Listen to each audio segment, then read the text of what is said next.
Hello, ladies and gentlemen. I am Weenus, and I'm joined this evening by Chickens. Chickens, hello. Am I looking the right way? Yeah. Chickens. Oh, hello there. Welcome on in. We have Div B Southeast, West, North, Southwest, East, West, North. It's definitely South. Div B Southeast, Phoenix Rising, Onyx versus Clouded Minds, Unleashed. Here we go. Haas, thank you for the follow again. Every cast getting refollowed by Haas. I appreciate it. All right, we're filling out the lobby right now, and we will just go over the maps real quick, and then hopefully we'll hop into game number one. So check it out. Here we are. Phoenix Rising Onyx is the home team. They won the coin flip. They wanted hero pick. Phoenix Rising Onyx banned out BOE, Cursed Hollow, Clouded Minds Unleashed banning out Volskaya and Dragonshire, and they're taking us to Infernal Shrines for game number one. Love to see it. Okay. Looks like we're just taking care of a little bit of bathroom break business right now, but we should be hopping into draft very soon. So Phoenix Rising Onyx, as far as map count, is 3-2 on the season. Clouded Minds Unleashed is 4-2. So both these teams are pretty close in the standings as the season has begun. We are still early in the season. I believe this is week 3. And then, you know, you have your buys and your flex matches mixed in there too. So you never know where that's gonna leave you. Sometimes you have some teams played with more matches than others. But this should be a pretty exciting matchup between these two teams. I know I'm looking forward to it. Okay, looks like teams are ready. I'm gonna let them know that I'm ready. I don't want to make the mistake of having both the teams ready to play and just waiting on little old me. We want to get to the meat of the show, which is these teams and showing us what they can do. All right, looks like we're gonna get started. I can tell you right off the bat, the synergy of portraits is pretty good from Clouded Minds Unleashed. I like all the picks from Phoenix Rising Onyx. They're not in sync, but they're all good picks. Okay, so we're going to have the first hero pick coming out for Phoenix Rising Onyx. So it'll be interesting to see what they target on the enemy team. This is what CMU plays, at least so far in the season. The most played on Greymane, you got Anduin, and you have Gul'dan. So those are some things that you can look at banning, and instead it's going to be KTZ, which has been picked. Switching over to something to ban for Phoenix Rising Onyx, these are the heroes that they've played. Deathwing, a lot of Deathwing, a lot of Tychus, and Raynor. So that's something to look at, what you're going to ban there. Who knows? It could be a different pick. Since we're on Infernal Shrines, I think that, you know, maybe the Dahaka is a good ban, because Dahaka is there, has been played. Deathwing also, very strong on this map. So we'll see if they did their research and want to ban something that's been played previously, or something new. Uther. All right, Uther's been played, and they are going to ban it. What do you think, chickens?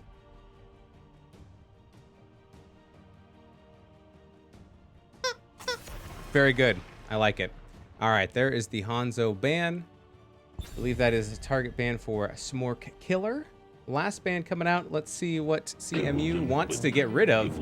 Here's some more options of the hero pool for Phoenix Rising Onyx. Are they going to pick something from the list? Probably. Tiger Hot's coming in with 100 bits. Let's go CM. Thanks for the bits, Tiger. Let's go CMU, says Jason Hots. Welcome on in. Illidan. Is Illidan in the list? I don't see it. Maybe this is secret. Maybe it's secret strats. Maybe they just don't want to deal with it. Interesting that you ban Uther and Illidan. You know, Uther is kind of a good counter to Illidan, stun, lock him down. But now we're on to first pick. And it's going to be Greymane. Very good. All right. Greymane has been picked 6 times. 6 times by Phoenix Rising Onyx. That's why it is in... Oh, no. I take that back. It's been picked quite a few times by CM Unleashed. So it's more of a steal, I guess. As US Maps picks up the Greymane, and the dude grabbing the Johanna, Robot Wizard grabbing that Asmodan. Oh my goodness, we had some Asmodan games last night.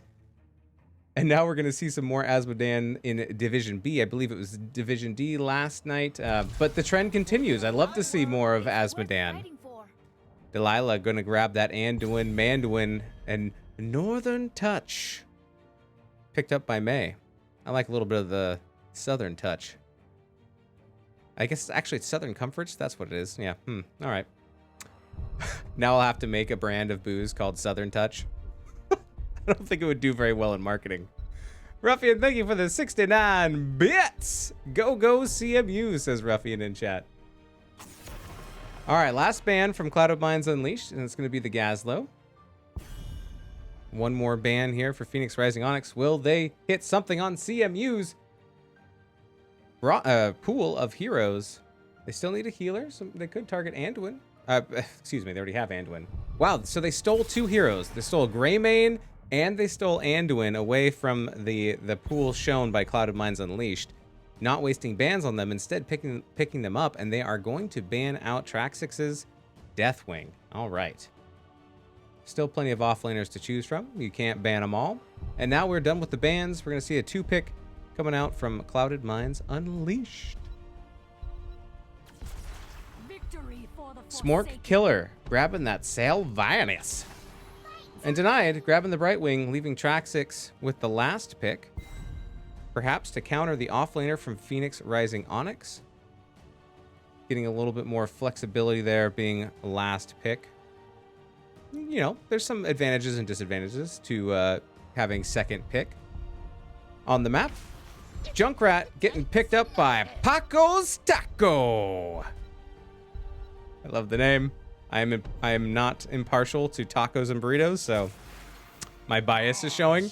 Lewd Panda 99, the captain from Phoenix Rising Onyx, picking last for PRO, grabbing that Leoric. Traxxix, captain of Cloud of Mines Unleashed, last pick for CMU. What will it be? Will it be a Sonya? I doubt it. Show me something else.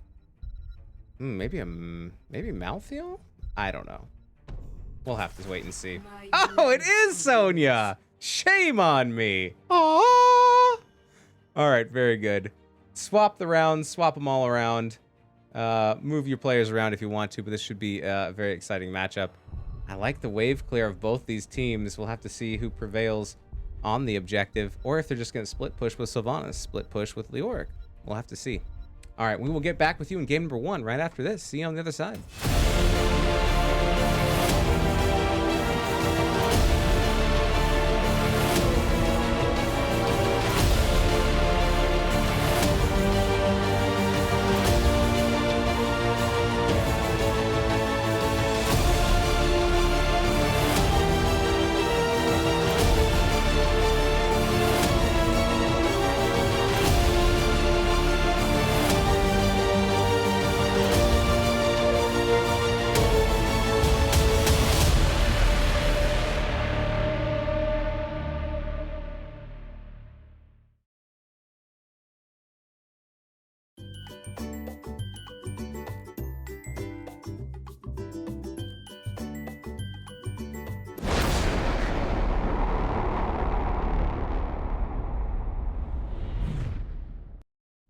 All right, let's play this game. On the left-hand side, we have Phoenix Rising Onyx. Northern Touch is going to be playing the May. We got Paco's Taco is going to be playing that Junkrat. Lewd Panda 99 is going to be on the Orc. US Maps, we got a Pazaruni. US Maps going to be playing the Greymane. And hey there, Delilah, going to be playing Manduin. All right. Looks like we need 30 seconds. So here we are. I guess we could introduce the right-hand side team too, so when everyone's ready, we can just go. On the right-hand side, we have the paused yet stoic Clouded Mines Unleashed. We have Traxxix on the Sonya, Smork Killer on the Sylvanus. Denied is on the Johanna, I think. No, that's the dude. The dude is on Johanna. Everyone's on top of each other. Denied is on that Brightwing, hiding out there with the scepter in mouth.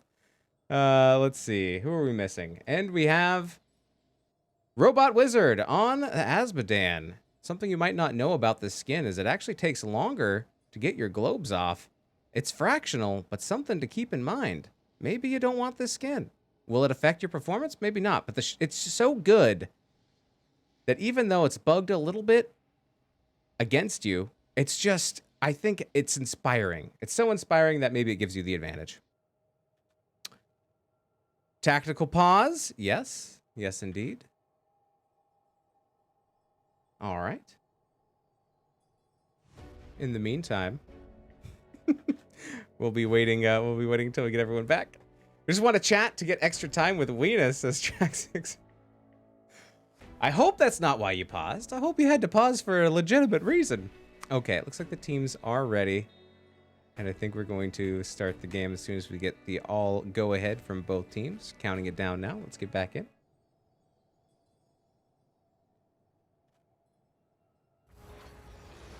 All right. Once again, Phoenix Rising Onyx on the left. On the right, Clouded Minds Unleashed. We'll pull up those talents.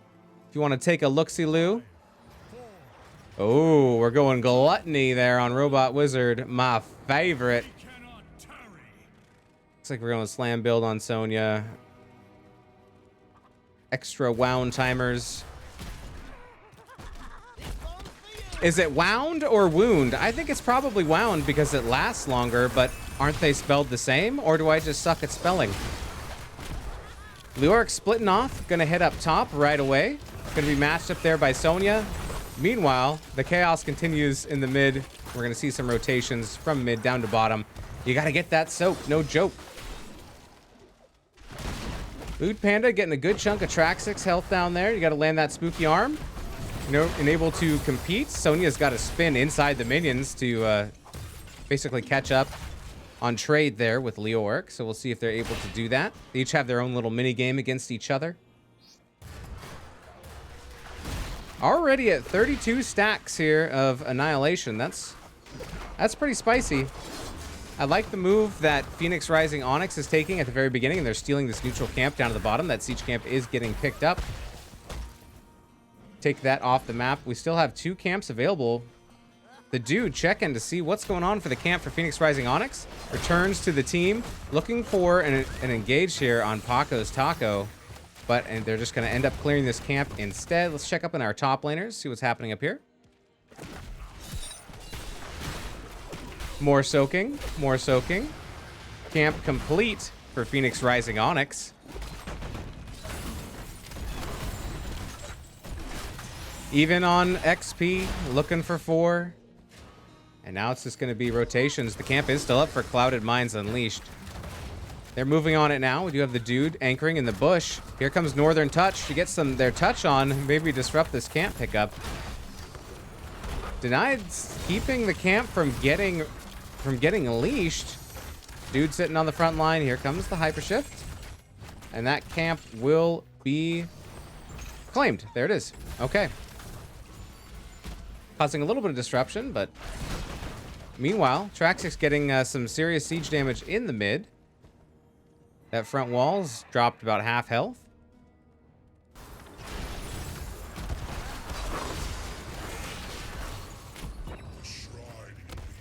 Shrine is activating top in about 25 seconds. And we're going to see Phoenix Rising Onyx. They're going to grab their Bruiser camp. Try to get that pushing. They have left the siege camp in the mid. But a well-placed mine by Paco's Taco is going to blow that camp closer to the wall so that the towers can just take it out. All right, so we're seeing a little bit more of a camp-centric focus here from Phoenix Rising Onyx. And we'll see how much value that this Shaman camp gets during the objective. Track 6 is all alone, is getting surrounded, but here comes the rest of the team, providing some backup. Dude gets blown back. Maybe that's where they want to be, but taking a lot of damage. A lot of shred coming out from Phoenix Rising Onyx onto the front line of CMU.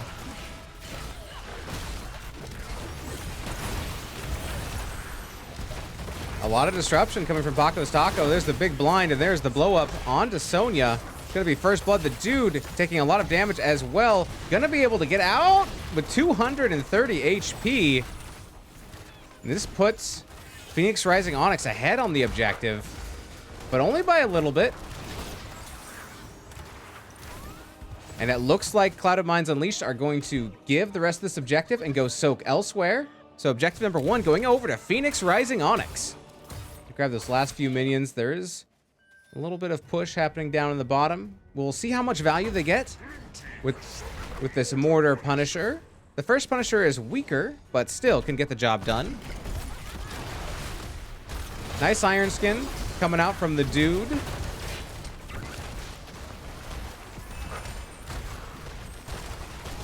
We do have a 4v4 split in the top as we have our offlaners trying to soak as best they can. And the entire front wall goes down. So, you know, a decent push here from Phoenix Rising Onyx with the first objective, with a lot more to come. Oh, possibly coming down. Okay. I think they were considering a gank onto Traxix. Instead, maybe getting that mid soak. Oh, looks like they're still looking. They're still looking. Ah, sneaky moves. Once again, going for the camp pressure. Grabbing the bottom siege camp again. Their camp is up. 14 seconds for the siege camp for Clouded Minds Unleashed. And now we're going to see the Bruiser camp getting picked up here by CMU, and that will be pushing up in the top hand lane. The next objective isn't up yet. I think it might, I can't remember if it's 5:30 or 6, or maybe even later when that starts. So it'll probably get cleaned up by the time the objective pops. Still, it's XP. And on this race to 10, we do see a little bit of a lead to CMU, but it's so close, it should be about the same. Traxix separated deep in enemy territory. Gonna try to get out here. Is being chased here by Paco's Taco and Loot Panda 99. Spooky Hand lands, trying to spin to get out. And it looks like we're gonna get the phase shift in from Denied, and there is the heal. My goodness. All right, 10's coming online. Right about meow. Show me what you're working with. 10's online for Phoenix Rising Onyx, almost. We do have the leap. We are looking at Blink Heal, Tide of Sin. We got Mind Control, still holding on Joe Hana. 10's getting picked up here by Phoenix Rising Onyx. Yeah, we're much later for that objective. Maybe it's 6:30? All right, we're looking at Riptire. We got the Ice Wall, Cursed Bullet, Light Bomb, and still waiting on Leoric, but I suspect it will be Entomb.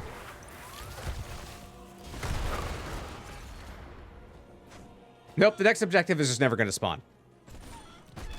Let's go, Weenus, is Indecisive 13. Let's go, teams. We are still holding our pick on Leoric.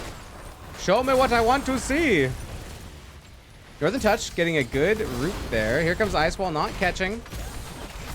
Loot Panda trying to slow them down. CMU trying to get out. Here comes the Riptire. And Light Bomb. Light Bomb not landing. Riptire still alive. Gonna get some damage here onto the dude.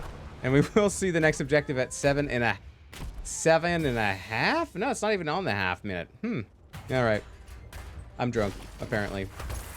Bruiser camp getting picked up by Phoenix Rising Onyx. They're going to have that pushing in the top hand lane. That will be very advantageous, as someone will have to clear it from Clouded Minds Unleashed or let it get some value, as the objective is bottom. Getting an early lead, Clouded Minds Unleashed hops on.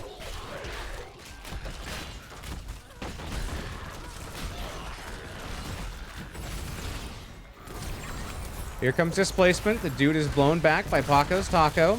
Out comes Bullet. It was unstoppable. Traxic trying to come in from the top, but is getting dove on there. Trying to trade. Will have to leap out. Ice Wall coming down. Does catch Asmodan mid-dunk. My goodness. Dude trying to get some more protection going out here. Here comes the Light Bomb, though, and it is going to get some value. And the stun, once again, the dude is displaced by Paco Taco Mine. Loot Panda getting very, very low. Traxix trying to chase, but is slowed. Oh, my goodness. And it looks like Clouded Minds Unleashed is going to be able to take this objective. Wow. That was very close from both teams. I can't believe no one died in that fight. Only one kill in this game so far, and we're 8.5 minutes in. Northern Touch going to bait John Cena back. That front wall is going to go down quite quickly. 13's close for CMU, but not online yet. And that bottom fort is done. Here comes the jump onto US maps.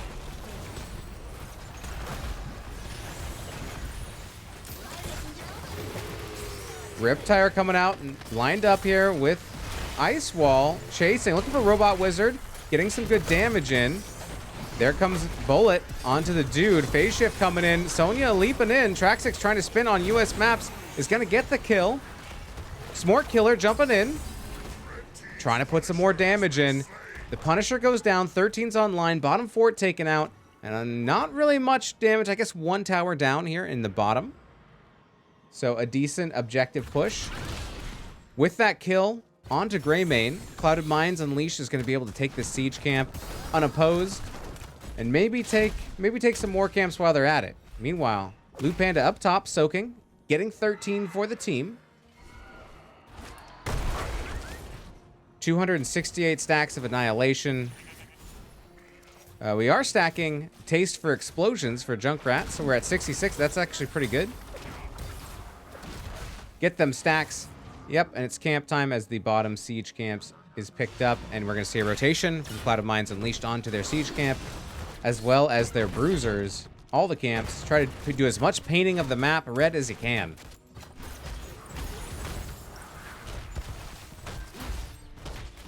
So we are going to see March of the Black King coming out from Leoric. A little extra damage, perhaps. Could be the difference in a team fight. Bullet out again onto the dude. I guess you have a couple different targets. You could send it out onto the dude or to Azmodan. There's really a couple targets you could use that on for your Burst Aruni. Sonya, the top hand lane, is pushing with this Bruiser camp, but here comes a rotation from Phoenix Rising Onyx. Northern Touch giving chase, but Traxxix will have to burn Leap in order to escape.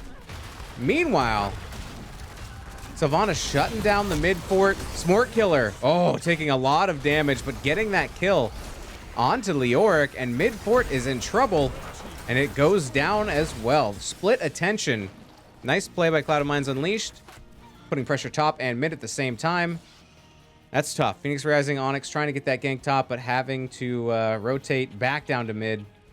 Just a little too late from that assault. Smart Killer on Sylvanas being able to shut stuff down is dangerous. Here we go for another gank attempt on Trax top.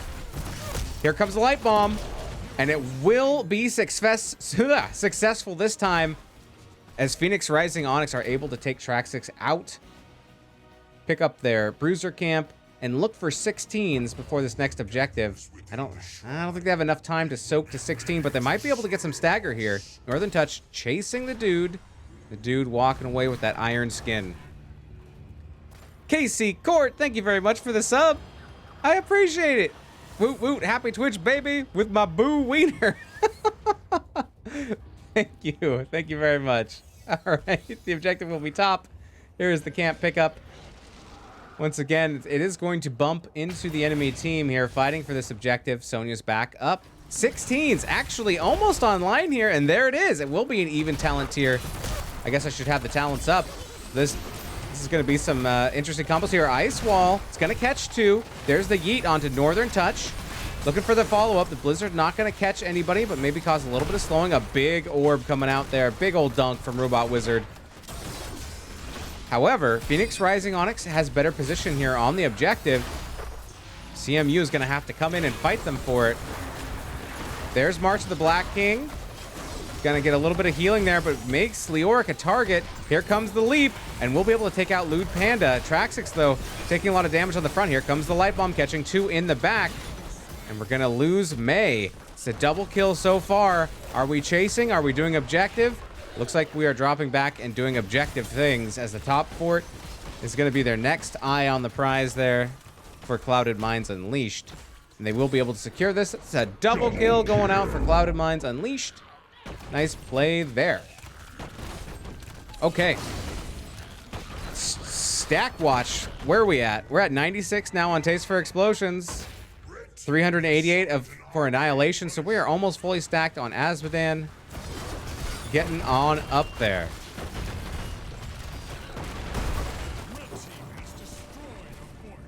All right, so we're building some attack speed on Leoric. Going in hand there with March of the Black King, getting a little bit more damage. Here comes the jump. Big stun onto Northern Touch. Gotta watch out for the nasty limbo, as I call the Arcane Punisher's laser beams on the ground. Punisher's dropping to about half health, but it is getting some damage here onto the keep. Big jump once again on Northern Touch. Northern Touch doing a great job of baiting out those leaps, making sure that it doesn't leap onto anybody else on the team. That this fort is, excuse me, this keep is definitely gone, and should be able to wipe up the rest of this Punisher. However, large structure advantage right now for Clouded Mines Unleashed. They have not lost a fort yet, and they have claimed all the forts and a keep on the side of Phoenix Rising Onyx. However, a late game team fight could change that around. Bullet comes out onto the dude. US Maps lands that once again, doing significant damage. Here comes a huge leap from Traxxas. Light Bomb to counter engage, gets a stun onto Traxxas, and they are able to reverse that engage and take down Sonya. Oh, Paco's Taco very low. US Maps very low. Here comes Riptire from way back. Here comes Black King. Is gonna get a little bit of healing off of it. Is Phoenix Rising Onyx too low to chase? Oh, big dunks coming out there from Asmodan. So Phoenix Rising Onyx are going to be content with getting the 1 kill and backing on off as their health pool is quite low. Hoo-wee.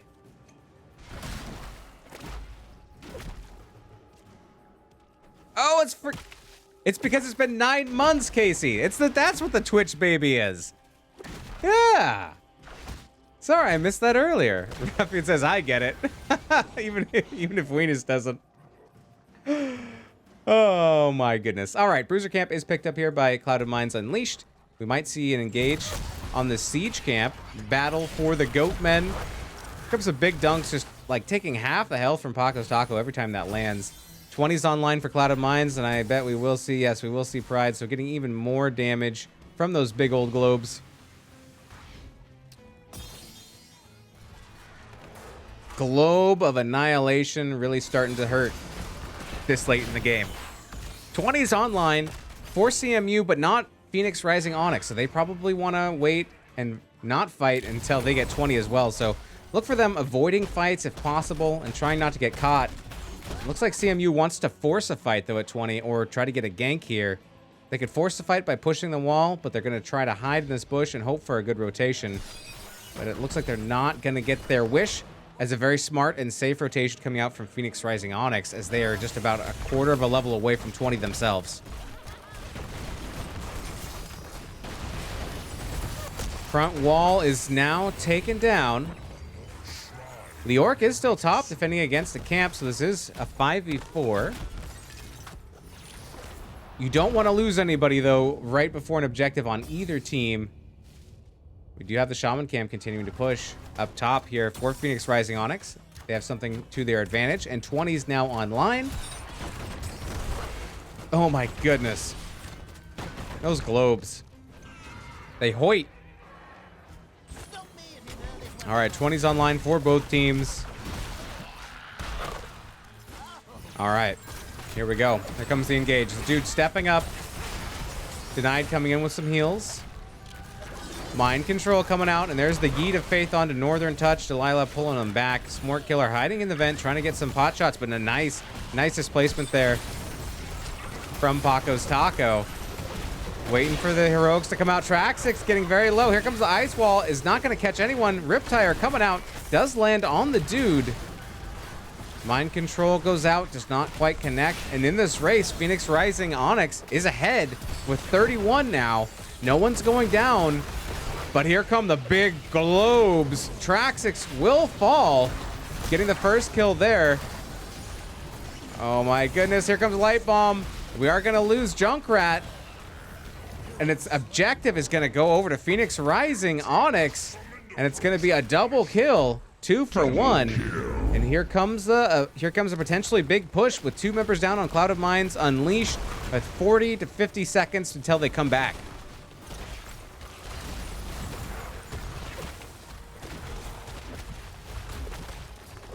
Star Knight agrees in chat. The globes are hurting. 9-month sub with my Boo Bear. Is that your pet name for me, Casey? Your Boo Bear? I like it. So the mid fort goes down.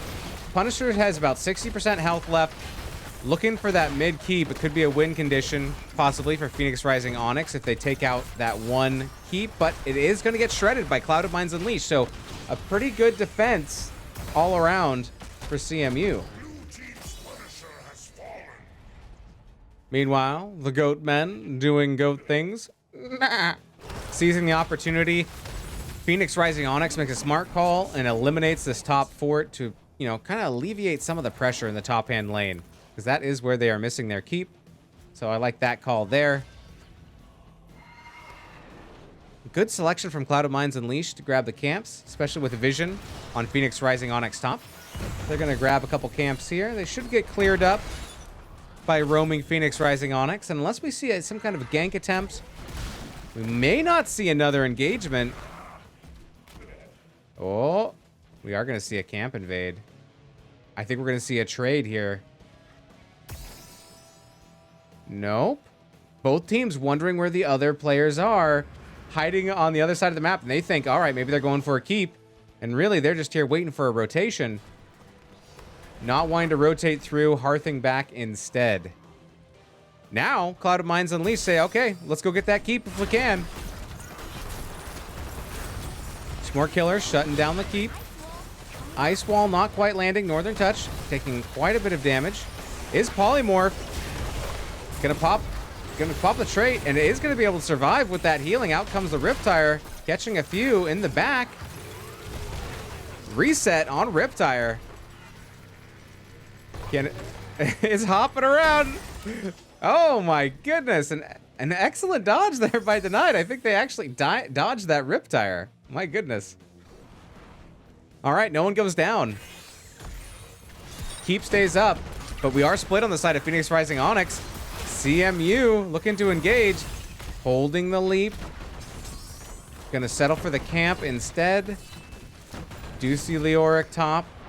Junkrat is bottom, and we do see a tight 5-man with Clouded Minds Unleashed sticking together, trying to find a team fight that they have some advantage on, coming in for an engage here to try and steal this camp.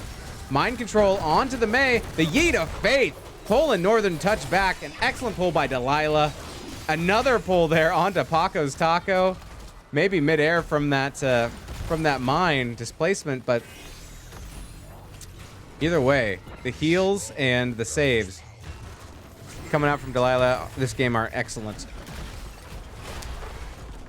All right, next objective in 20 seconds.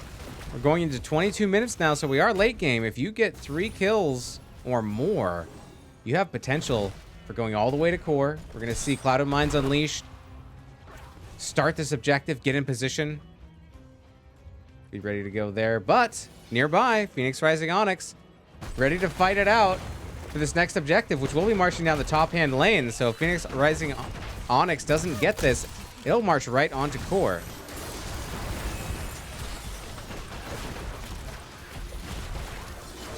There's a stun onto Denied. Here comes the Ice Wall. It is going to catch Smart Killer. Is there the follow-up? There's the displacement. A huge leap coming out from Traxix.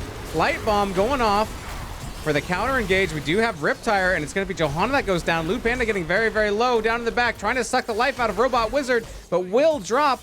It's a 2-for-1. US maps. Wow, okay. So the 2-for-1 favors Clouded Minds Unleashed, but it looks like we might have a 2-for-2. No, Smart Killer able to skate on out of there.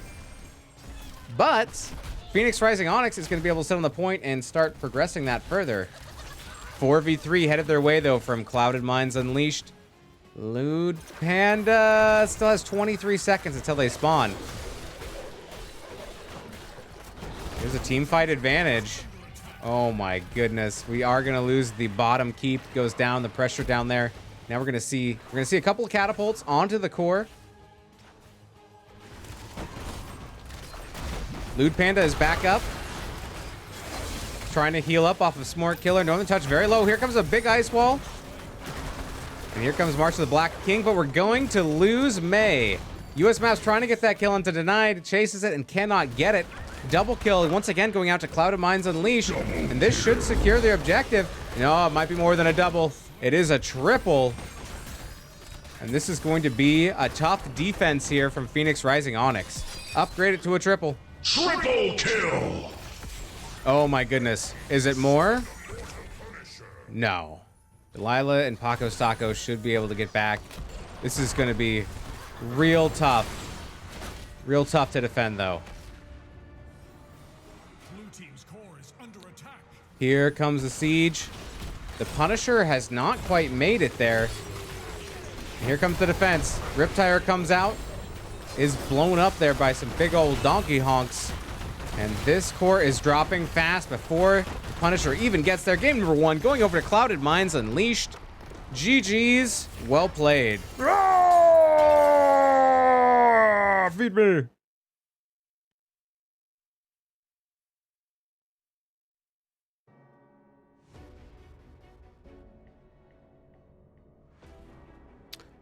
All right, there is game number 1. Can't wait to call you that in team chat while I'm shot calling kills, says Casey. Oh my goodness.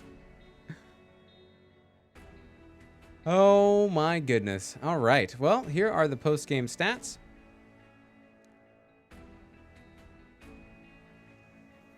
Look at that. The Robot Wizard coming out with 229k siege damage and 25,000 experience, matching, you know, doing very well on Leoric. Loot Panda doing about the same numbers there. The damage just stacking up on those Dunkaroonies. But Junkrat also getting the stacks as well, putting out a lot of damage. Paco's Taco did a really good job of disruption, like bumping everybody around, making them get blown here and there, and made it hard to leap in. But there were some excellent leaps by Sonya, and then there's some great counter engages by Delilah, popping off Light Bomb, yeeting out anybody who got in trouble. So great play by both teams. I was expecting more bloodshed, but there were definitely a lot of fights, and both teams managed to make it out of those without getting killed. And then late game, it's just the fights are worth more. And but there it is. Let me update the score. That's something that I should be doing. All right, so the map was picked. Let's head back over to the maps while we try to figure out where we're going for game number 2. Map number 1 was picked by Clouded Minds Unleashed. They did get the win there, so we will wait to see what Phoenix Rising Onyx wants, if they want first pick or map pick for game number 2. We'll try and wait and see where we are headed for that as soon as that lobby comes on up. Euronomus asks, how is a GM player in Div B? Well, the cool thing about NGS is it lets you create rainbow teams. And what I mean by rainbow team is it means you can have several different ranks, levels of rank, and still be on a team. So like say, you know, people want me to be on their team, but they're good and I'm bad because I am, and I'm like in silver and they're like, but we're all gold and plat. I can still join a team with them, and then it's the average for all the players that is taken into account for placements. So you can have a high end and a low end, and as long as the average comes out, that's where you'll get placed. So you could have, I guarantee though, if you have multiple masters on a team, you'll probably get Nexus or higher. So it kind of depends on the history of the teams and what they've done in the past and who else is on the team when you get those averages. GG's coming out from Ruffian, Death Punisher, Jason. All right. Looks like we don't have a lobby quite yet. We will get there when we get there. Man, I am a little bit parched. I'm going to switch back to my camera so you can see me drinking water because it's weird. Actually, I forgot. I made coffee, but it was too hot because I made it right before the match started. And I was like, I can't. If I drink this any time in the first game, I'm going to just burn my mouth hole. Okay, looks like we have our map.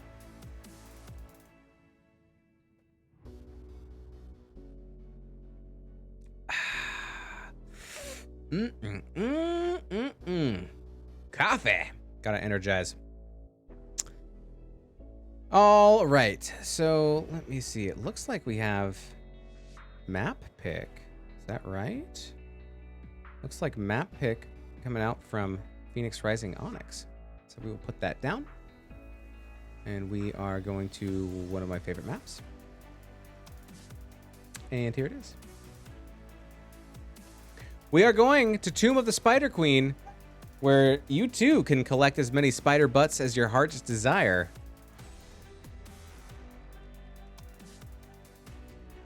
Collect all those butts, turn them in for currency. It's like collecting tickets at a Scandia or the arcade, right? You collect 25,000 tickets and you can get a stuffed animal that's worth $4. But it costs 75 cents to make. I'm just jealous that I don't get to collect any spider butts right now. All right, so we are going to Tomb of the Spider Queen next. It was picked by Phoenix Rising Onyx. Maybe they'll be able to buck the trend. Or continue the trend, rather, in their case. Pick the map and win the map. We'll see. All right, the lobby is full. I'll let them know that I am ready whenever they think it's good time to go. Taking a quick bio break from one of the teams, so we will get right back to you right after this.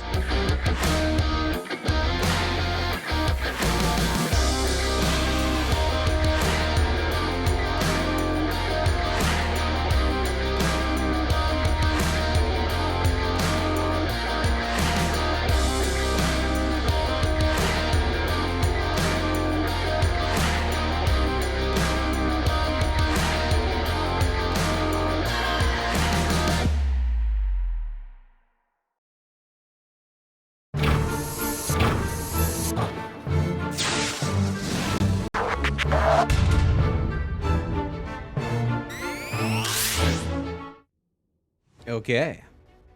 Looks like everyone has gone tinkle. As they should. Uh-oh. Looks like we might have the wrong first pick. Okay. This is looking like we have it backwards, so we will fix that. It looks like this is the pick instead by Clouded Minds Unleashed, and Phoenix Rising Onyx wants first pick. So we will fix that up. Let's see if we reversed it. Yep. There we go.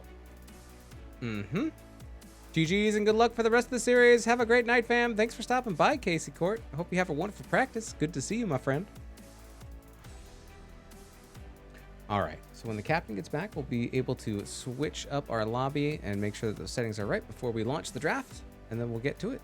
We'll do it to it. What was I going to do? There's some... Oh, yeah. There's something I was going to do real quick.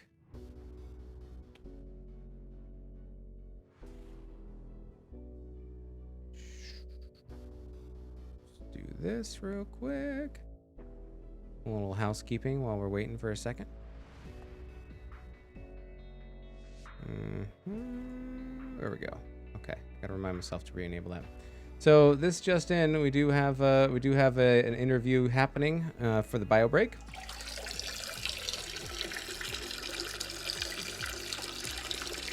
There it is. And now, into draft. Into draft we go. Right? Meow. There we go. Okay. Let's see if we switched it up and changed who has first pick. Tell us. The people must know. Yes. Okay, so this was a Clouded Minds Unleashed map pick.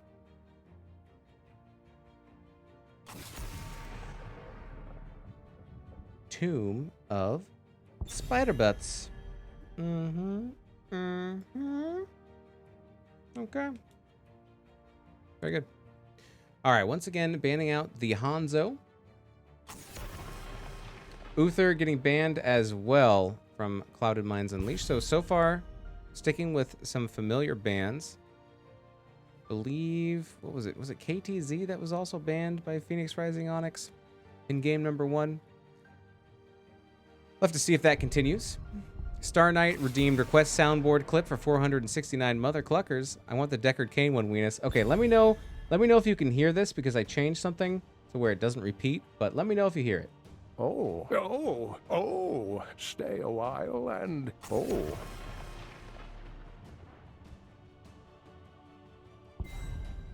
Maybe it played, maybe it didn't. Let me know. All right, there's the Nazebo ban coming out from Clouded Minds Unleashed, mixing it up a little bit. Nazebo pretty OP right now, and just Entomb the Spider Queen, when you have those extra minions, just allows you to stack your voodoo ritual so much faster. Delilah coming through with first pick. Grabbing that Delilah grabbing that Lucio, rather. And once again, Robot Wizard's going to grab that Azmodan. Seemed to work out well last game. A lot of minions to stack on this game. And the dude picking up Johanna. All right, Star Knight says, oh, in chat. So that must have mean that it played. Okay, excellent. I turned off the ability to where it plays twice, but it means I can't hear it. So thank you for double checking and making sure that works. Happy Deckard K noises. Indeed. All right. So we're going to get the next two picks before our next bans. And Paco's Taco is going to be grabbing that Tychus. And US Maps is going to be grabbing that Kale Thos. Kale Thos. Let's see. Do they have Kale Thos in their lineup? All right. So it looks like they haven't played Kale Thos yet. So far, Tychus has been played. It is in their most played. Lucio has been played.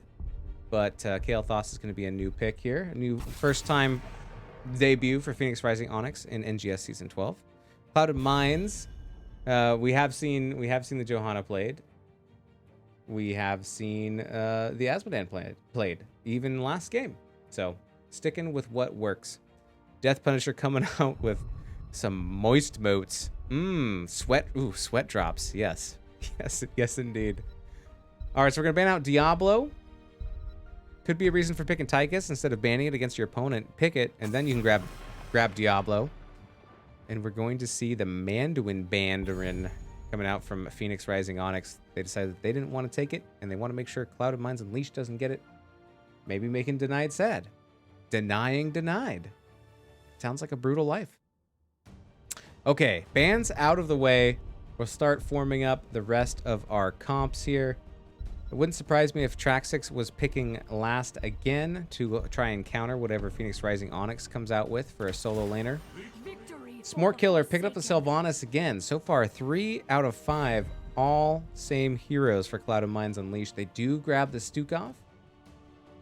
No, Brightwing was left up and available, but didn't want to take it. Watch out for that lurking arm, that big old hand on that on that boy. Stooky dookie. All right, last two picks. Coming out from Phoenix Rising Onyx, we do need a tank. We do need some kind of an offlaner, or they could pick something completely different. Northern Touch grabbing the Anu Barak. Lewd Panda grabbing the Imperius. So Stab Daddy on the charge here. All right, so some decent CC capabilities coming out from Phoenix Rising Onyx.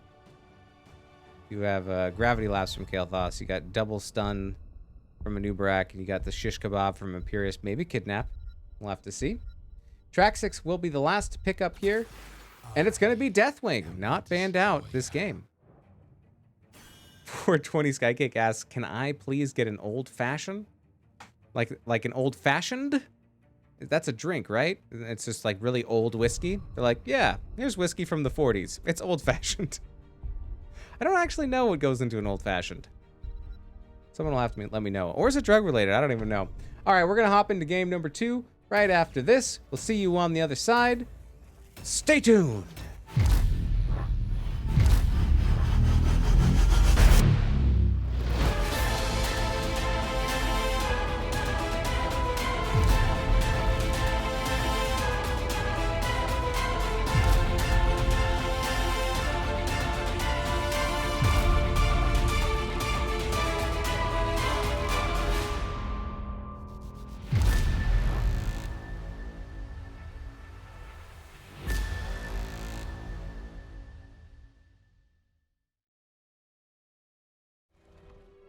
Okay, apparently we weren't talking about drinks after all. Welcome to game number 2. On the right-hand side, we have Clouded Minds Unleashed with Smort Killer playing Sylvanas, Denied playing Stooky Dookie, Robot Wizard on the big boy, Azmodan, Track 6 on the Deathwing. The dude is going to be playing Johanna, and on the left-hand side, Phoenix Rising Onyx with Paco's Taco playing the Tychus, Northern Touch on the Anubarak, US Maps on the KT, Lewd Panda 99 on Imperius, and Delilah on Lucio. All right. Here we go.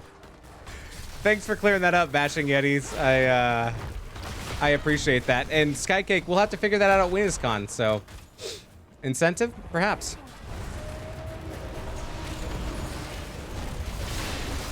All right, getting some silence damage right off the bat. Unstoppable Iron Skin being popped here by the dude. As we're going to see this 5v5 ARAM continue. Loot Panda taking a lot of damage. It's going to be okay. It's going to get back and well tap, and we're going to see the rotation start. The dude a little bit out in front, doing the good job of anchoring for the team. Northern Touch. They're a little too deep there. It's going to dive away. All right. So it'll be interesting to see what kind of confrontations we have as these two teams rotate between top and mid, leaving Imperius and Deathwing down below to do their thing. Here comes a big dive in by Northern Touch, getting many stuns, many stuns. All right, we are going to see Burn the Imperius, picked it from Imperius, so that's going to give a little bit of percent damage down here in the bottom lane. Oh, Traxx winning out that fight, though. First blood is there. Dude, the dude getting so low. Northern Touch very, very low as well. No one going down in the top. Traxx getting first blood for Clouded Minds Unleashed. The wave clear, though. Maybe you have more percent damage, but the wave clear from Deathwing is going to be tough to go against because Imperius has a little bit lower wave clear. So in the bottom lane, look for Imperius to try to get that percentage damage in order to chunk Deathwing down and then pick up the soak after the lane is abandoned. And just look for Deathwing to try to get all the soak and avoid this siege, not the siege, this percent damage from Loot Panda. But Deathwing can also go up into the air. Paco's Taco in a bad spot here, getting surrounded here by Clouded Minds Unleashed, and will go down, dropping a few gems. Loot Panda trying to help out, is not able to make it there in time. Sometimes you just gotta let the tacos go. At the top, Northern Touch. Another rotation from Clouded Minds. Deciding not to dive deep for that. Instead, working in tandem to stack up Robot Wizard, pulling all of the minions in and then blowing them up with globes. Good strategy here. I like the pick. Ooh, US Maps taking a lot of damage. Once again, going the Gluttony build. Already up to 82 stacks. We are going Mana Addict on KT, up to 9 globes there. Gonna get that shield, and we are stacking on Tychus as well within the rhythm, trying to get some consecutive damage onto the thick boys. Hiding, looking for a possible engage onto Traxx. Loot Panda gonna spear. Nope, not gonna spear. Maybe trying to bait. Here comes Paco's Taco, looking for the kill. That percentage damage coming in clutch, and they do get the kill down below. A nice gank coming out from Phoenix Rising Onyx. Bruiser Camp is claimed by Clouded Minds Unleashed. Phoenix Rising Onyx had already picked up their camp. Slight XP advantage on the side of CMU. Teamwork makes the weenus work, says Death Punisher. You know what I like. Oh my goodness. All right, bottom camp is picked up by Phoenix Rising Onyx. Traxx making a big show as they land.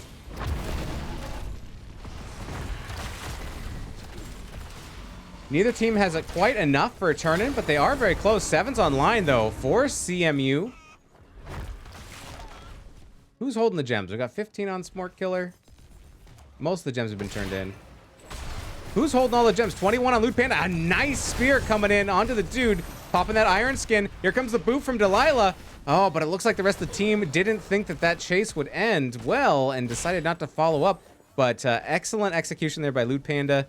And the boot by Delilah, that was good stuff to see.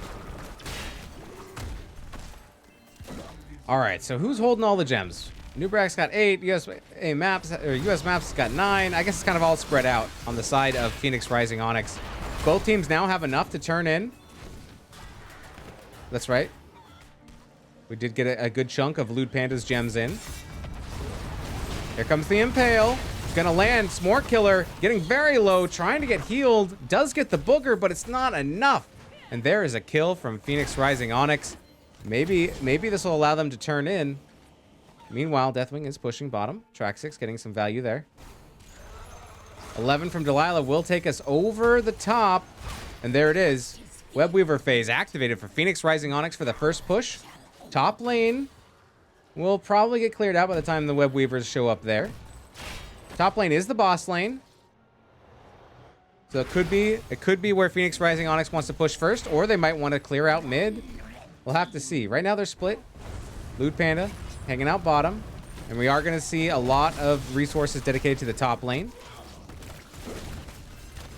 No 10s yet, but both teams are close within a level.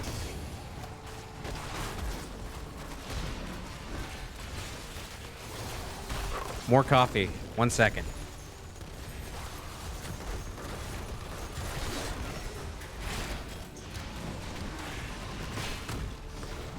Ooh, that is good.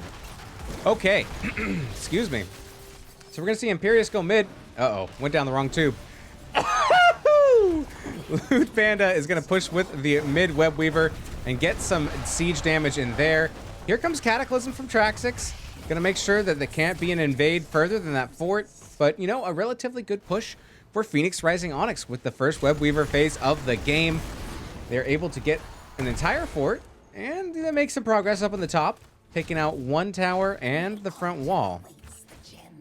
Turn-in is very, very available for Clouded Mines Unleashed. 47 of 50, and they have 49 just hanging out in their large, oversized doublets with all the pockets. Oh, mind control coming out. 10s are online for both teams, and there's a massive shove. Getting pushed away. Cocoon is out. Northern Touch is in trouble. And now gets high-fived in the butt as they escape and will survive. The dude on fire. We do have a turn in here for Clouded Mines Unleashed. They are able to sneak their gems in. My goodness. Rexpa, thank you for the sub with Prime Gaming. Good to see ya. Hope you're doing well. All right. What heroics do we pick up here? All right, Angelic Armaments. We got Commandeer Odin, Pyroblast, Cocoon, and High Five. Very good. And on the side of Clouded Mines, we have Bellowing Roar. We got the Mind Control, the Blessed Shield, Titan, and Massive Shove. Okay. Very good. Blessed Shield used there, as well as Mind Control. We are seeing the push mid. Massive Shove not quite shoving anything. Down goes the entire front wall. Web Weavers are getting cleaned up, though. A little bit remains down in the bottom, but not for long. Loot Panda having a little bit of trouble clearing that up as the wave clear isn't great.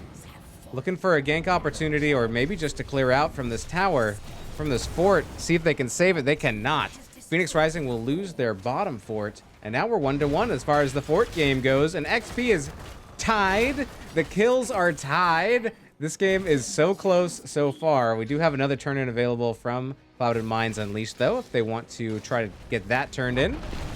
We are going to see the turn-in block there by Traxxas onto Delilah. Delilah says, all right, I'm going to speed down and try to turn in bottom. Dude with 27 gems. Although if you're going to have that many gems, it might as well be on your tank. Clouded Mines Unleashed going to grab this siege camp in the bottom, maybe a distraction, maybe get a little push going so that they can turn in their gems.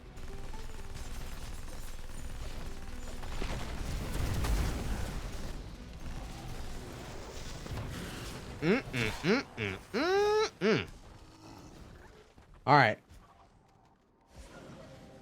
The dude trying to get those 27 gems in, interrupted by Northern Touch.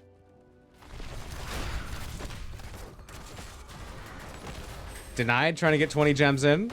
Is going to be able to successfully get those banked. Here comes the Cocoon onto the dude. The dude is out. Big stun coming out from Trax. Globes coming out from Robot Wizard. Denied is a little bit separated. Does get the shove. Ooh, spicy. Smart Killer backing off. Whew. It's tense. Maybe going top to turn in there. Traxxas does have 16, but does have the responsibility of trying to interrupt any turn-ins that might be happening from Phoenix Rising Onyx as well, just with all the global ranges.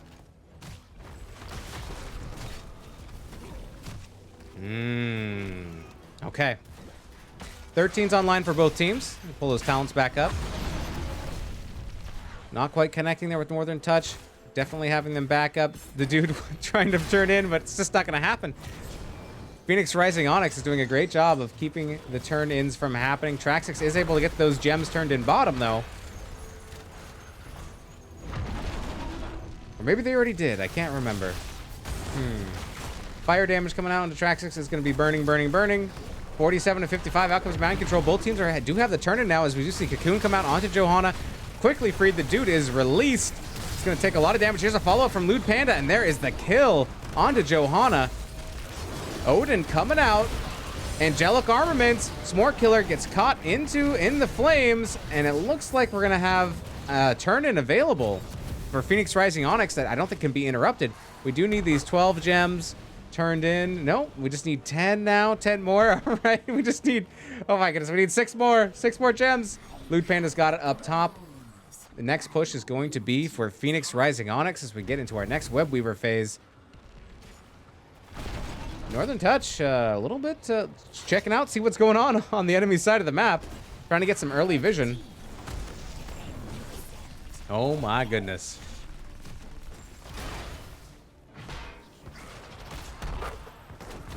Stack Watch up to 286 on Azmodan. We do have 28 on KT for Mana Addict, so almost there. I think what is it, 30, right? No, it's up 20. Already there. Getting that extra shielding could help in a life or death situation of a fight. Imperia staying bottom to help push down there. Mid-Web Weaver is going to get a little bit of damage in here, but here comes the rotation from Clouded Minds Unleashed. Able to clear that up, but bottom fort is probably in Trubs. Nope, track 6 is there to defend, and instead we're going to see rotation for Phoenix Rising Onyx. Back up onto top fort. And it looks like they're going to get a significant amount of this fort, if not the entire thing. They are going to back up. There is the disengage Cocoon and the re-engage. Burrow in. Mind control coming out onto Lewd Panda. Here comes the silence. Big Sun's onto the dude, though. The dude is running out of health. Angelic Armaments finishing off Johanna. And a nice quad dunk there. Woo.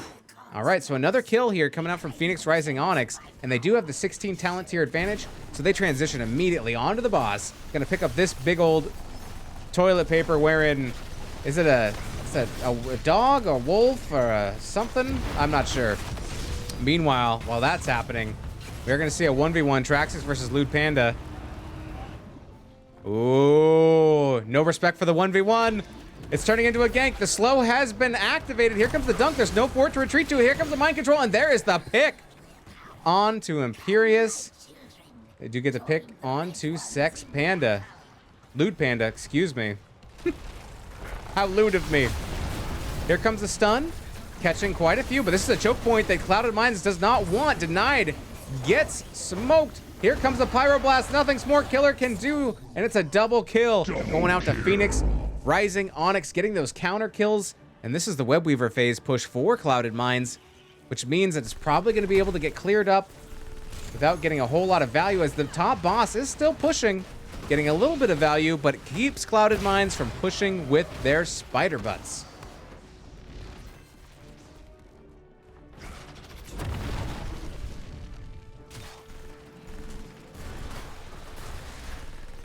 Paco's Tacos, gonna be cleaning up the bottom, gonna get a little bit of a high five here from Lewd Panda. Boop, a little of assistance. And this Web Weaver phase is not going to get a whole lot of value. But if you're gonna lose heroes, it's better to do it on your own turn-in than the enemies, because that just means they get so much push value. Okay. Even talent tier for both teams. We do have a level and a half lead for Phoenix Rising Onyx on the road to 20s. Clouded Minds Unleashed picks up their Bruiser Camp first, and they are close to turn-in. They only need to pick up 9 more gems, but then they have to get them in the bank. Also looking at this bottom siege camp, get a little more pressure into the bottom as they had taken out that fort.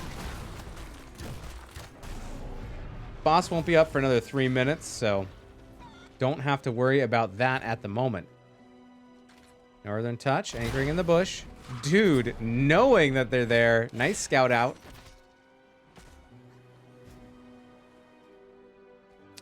All right, here we have the minions just battling each other. Just beating each other up in the guts. Back to the team fight, though. Maybe an engage here around these vents. Looking. We do have Clouded Minds Unleashed pushing with these siege giants. Maybe trying to pressure bottom keep.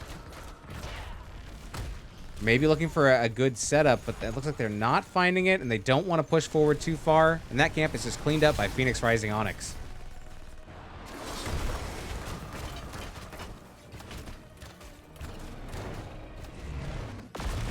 Here comes Traxxix diving in with 41 gems.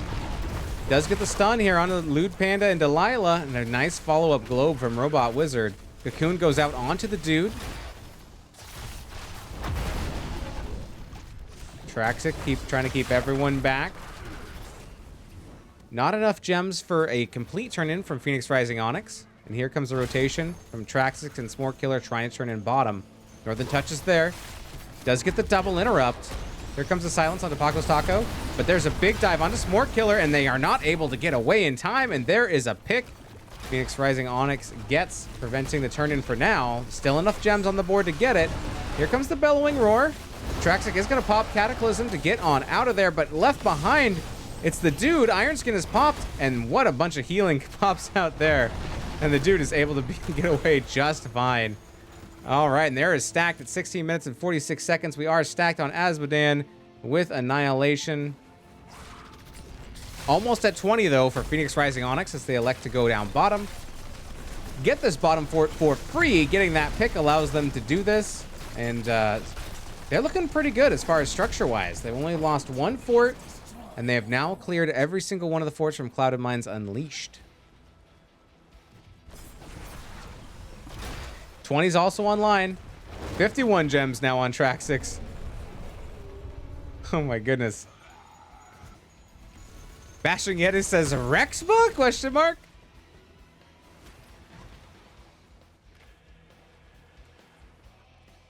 Alrighty. So Clouded Mines Unleashed might want to just try to get to 20. If they wait, though, then there's going to be a turn-in happening from Phoenix Rising Onyx. Phoenix Rising Onyx would probably like to get a turn-in, and they'd probably like a team fight, too. Still have 20 seconds left on the boss, so that's another thing to consider. Defensive positions from both sides. We do have enough for turn-in now available for Phoenix Rising Onyx, and we're going to see a triple turn-in down here bottom, make it a quad turn-in. And Imperius doesn't have any gems to turn in. Aren't needed. These last 5 from Paco Taco get those 4 in. And there it is. Lanes are very well pushed for Phoenix Rising Onyx. However, that means that XP can be gained by Clouded Mines Unleashed, as they are getting close to 20, but they're still about a half a level away. Phoenix Rising Onyx stacking up top, looking like they want to take top keep if they can.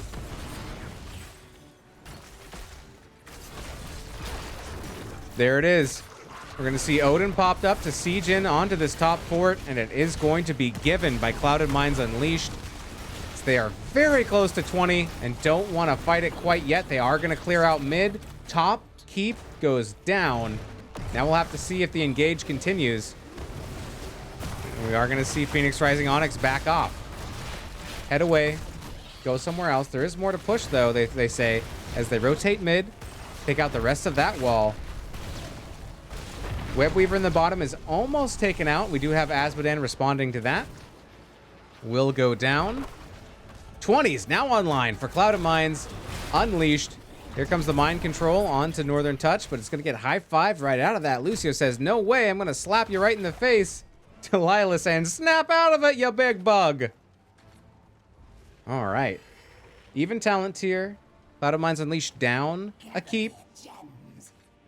Do have a turn-in available. The siege camp is going to get picked up by Phoenix Rising Onyx. Late game, those camps just clear out real fast. Possible setup in the top hand lane. I believe Clouded Mines Unleashed couldn't see Phoenix Rising on the map, and they just want to make sure that they weren't taking the boss, so double checking that. Another game over 20 minutes. Both these teams doing quite well. There is the win condition for Clouded Mines Unleashed to go through bottom, so they've eliminated the fort there, but an easier win condition top here for Phoenix Rising Onyx, as that could be completed with the boss, and it doesn't even have to be, you don't even have to stop for a keep. So We shall see. Phoenix Rising Onyx doesn't have the gems, though. They can't turn in enough to get another push. Cloud of Mines Unleashed, they do have the gems. And if they fight with all these gems up, they got to make sure they hold on to them. Woo!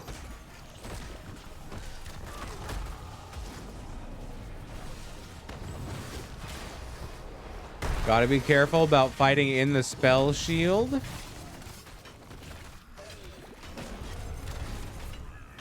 You see Cloud of Mines Unleashed. They are able to clear out the camp from Phoenix Rising Onyx.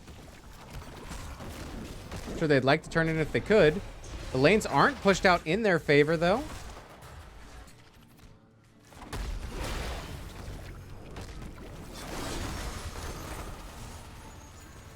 How many stacks of mana shield are we up to? 43 on Mata Addict. 75 on In the Rhythm. 47 globes picked up by Johanna for Lots of Hope. Here comes a nice engage. The dude takes a lot of damage. Traxix lands. There is the cocoon going out onto Stukov. Angelic Armament's popped by Loot Panda, and here comes the dive in by Northern Touch, and we're going to see the dude take quite a bit of damage. Denied is stuck and is speared and will go down. The dude is in trouble. It's a double kill. Double kill going out for Phoenix Rising Onyx. Oh my goodness. Is this enough to take maybe the boss and then push to win? Lewd Panda looking at turning in those 11 gems, or at least preventing turn-in. Ah, preventing turn-in from the enemy team. Traxix gonna try to turn in the 63. Is gonna get delayed. However, I'd be worried about Smort Killer coming down and making it a 2v1. Maybe just delaying long enough for this boss to get picked up. And there is the boss. And here is the turn-in. Big turn-in by Traxix. Turning in, I believe, maybe even the entire turn-in by themselves. Meanwhile, we see the rest of the team from Phoenix Rising Onyx in the top-hand lane, ready to push with this boss. Maybe looking to fight past the Web Weavers and try and core. It's a bold strategy, Cotton. Let's see how it works out, because it does ignore the rest of the wave push in mid and bottom. But this boss is chonky. It's a 23-minute boss. Cocoon goes out onto Johanna. Mind control. There's a big shove going out onto Delilah. Boss is getting shredded, but so is the core, down to 50%. Out comes a Blessed Shield. Big damage. We're going to lose KT going down, Lucio going down, but the core is complete. And we do have game number 2 going over to Phoenix Rising Onyx. GG's, well played.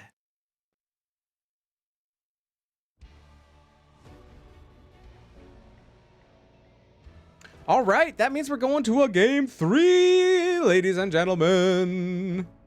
All right. 1-1. Man, that game was tense. I was, if you reverse the kill order, it would be 6 kills to 9, 69 nice. But we have 9 to 6. Not a whole lot of kills this game, even though we went 24, 25 minutes or something like that. So a lot of rotations, a lot of plays around the teams trying to get those turn-ins. Phoenix Rising Onyx got the structure lead and managed to hold on to it the rest of the game. I think it really helped them eliminating the top keep and just keeping pressure on Cloud of Mines Unleashed. And Cloud of Mines Unleashed having to give away some structures because of the talent tier advantage, choosing not to fight at 20, which I think was a good idea. And then a distraction play at the end as Phoenix Rising Onyx grabs the boss, delays turn-in, and then is able to push top to win. Woo! We've got a series on our hands, says Indecisive 13. Yes, we do. Yes, we do. My goodness. Well, I guess we could look at the stats a little bit more, right? A little bit more? Yeah. Get them in the next. CMU, says Ruffian. Paco's Taco putting out 55k hero damage. 53 from Robot Wizard. Getting stacked up 16 minutes.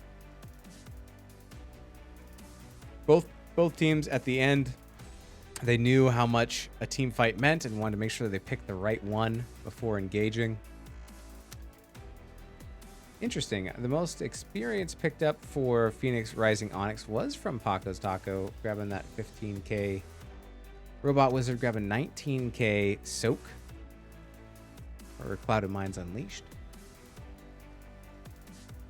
A lot of wave clear. A lot of wave clear between Azmodan, Deathwing, and Sylvanas. But, you know, decent numbers coming out from Tychus and Kael'thas as well. The Imperious Impales were really good from Lewd Panda 99, setting up some kills there. The CC train was very strong with Northern Touch following up, as well as US maps on Kael'thas. And then Lucio, I saw some excellent high fives, especially like the one where Delilah swung around and slapped Anubarak's butt with a high five when Northern Touch was a little bit in a scary situation and diving out. So love to see that. All right. Good stuff, good stuff. Bloody Drape saying, you got this, CM. Okay, so we will find out where we are going for game numero tres. I'm going to go tinkle real quick because that coffee's going right through me. So I will be right back, and we'll get this next match set up. All right, stay tuned.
Okay.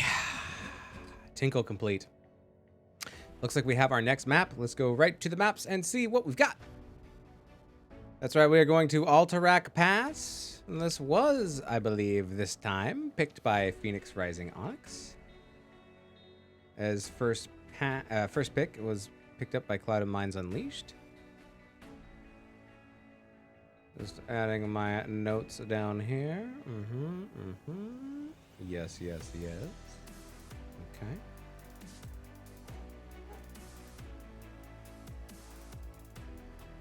Okay, so here we go. This is for the 2 points. Each team will get at least 1 point going into this, and this has been a very close series so far. And now we go into the last game of this match tonight. So we will have the first hero ban, first hero pick coming out from Clouded Minds Unleashed. Sticking with the Uther ban. Boom, boom, boom. Consistent. Are we going to see a Hanzo ban? Yep. Okay, so Uther and Hanzo just not friends of either of these teams. Just get them out of here. We're not playing it. So if you're Clouded Minds Unleashed, do you ban one of the heroes you saw played? Oh, yep, apparently you do. All right, the Lucio being played by Delilah last game, saving everybody and their mother. It's going to be eliminated here by Clouded Minds Unleashed, getting it out of town, and we're going to stick with the KTZ ban from Phoenix Rising Onyx. Denied going back to Brightwing, taking a little bit of a break on Stukov in game 2, going back to maybe what worked in game 1, snapping that up. Love to see a healer as first pick. So now in this rotation, the last pick will go over to Phoenix Rising Onyx, so they may have the opportunity to last pick a solo laner or something to counter. So we have to keep that in mind. Nexus Gaming Series coming in with the raid. Oh my goodness. Thank you so much. Come on in. Come on in. Gojira Sky, shame on you for not following till right now. Delilah grabbing that Mandarin and False Daddy getting picked up by US Maps. Robot Wizard grabbing the Greymane, and Smork Killer grabbing the Jaina. All right, so maybe some huge burst potential in here. It's the dive from Greymane, the slows and the roots from Jaina, and the polymorph from Brightwing. It looks like it's going to be a very, very spicy CC train and burst from Cloud of Mines Unleashed this game. We'll have to see. Gachira says, I have not followed you. I have sinned. It's all good. Hype train. Welcome on. Yeah. Where's my hype train? Here it is. Hype train. Hype train. All right. So we are going to ban out the Deathwing. So this is something that was picked up by Cloud of Mines Unleashed last game, and I think it is ban worthy. It was causing a lot of trouble, but I think Loot Panda 99 on the Imperius was able to get that % damage and have a counter, as well as the % damage with Tychus. Alarak being banned out by Cloud of Mines Unleashed, and they do have 2 more picks for Phoenix Rising Onyx, and we're going to see Johanna being stolen by Northern Touch, and Paco's Taco grabbing the Rainer. All right, maybe going to empower some gnolls. There's some gnolls in this house. There's some gnolls in this house. Can I play any of these? Yeah, I can play this one. I said certified free. I think I can play that one. Maybe we'll get away with it. 420 Skycake says, has redeemed the Hog Honk. Track 6 grabbing the Gazlo, and the dude grabbing Diablo, and we have the Hog Honk, so here's our hog. Some terrific radiant bumblebee. Thank you very much. All right, maybe one more. Oh, wow, look at him now. Zuckerman's famous pig. Thank you very much for redeeming your 569 Mother Cluckers as we go into the last pick here for Loot Panda. And it's going to be Diva. Diva. Diva. Diva. Winky face. All right, and that will do it for our draft. James No Brains, thanks for the follow. I appreciate it. We're going to be swapping heroes around if they choose to do so. But if not, we will be heading into game number 3 right after this. See you on the other side. I shall be your shield. Blessing upon friends. Hell, it's about damn time. We are steadfast in the face of peril. Don't underestimate a Nephilim. Stormwind honors those who serve. This is only the beginning of our journey. My wrath shall not be quenched. Your deeds bring honor to us all. By steel or fang, we will prevail. Not even death can save you from me.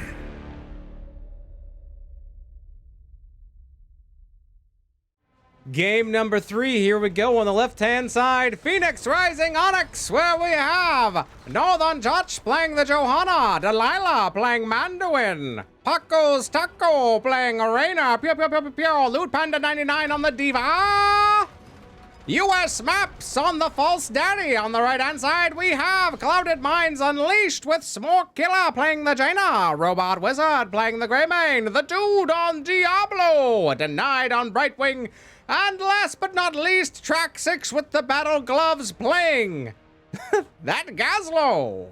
Boop, boop. All right, let's pull up some talents here. Take a looky look. See if you can find anything interesting up there. Right away, we're going to see Diva and Gazlo head off into the top lane and do battle with each other. I'm not sure who wins this matchup. I guess we'll have to see. Big wombo combo potential coming out from Cloud of Mines Unleashed if we go Grav Bomb. If you want to go Grav Bomb and you fat finger it like I do and you pick Robo Goblin, watch out. Here comes Dude diving in and getting a little touch on Northern Touch. Traxix seems to be getting the bigger piece of the pie up here in the top hand lane against Diva. Minute mark has come, and the camps have started. Siege camp getting grabbed by Denied and Robot Wizard, and we're going to see Delilah and Paco's Taco working on their siege camp as well. Get those gnolls pushing.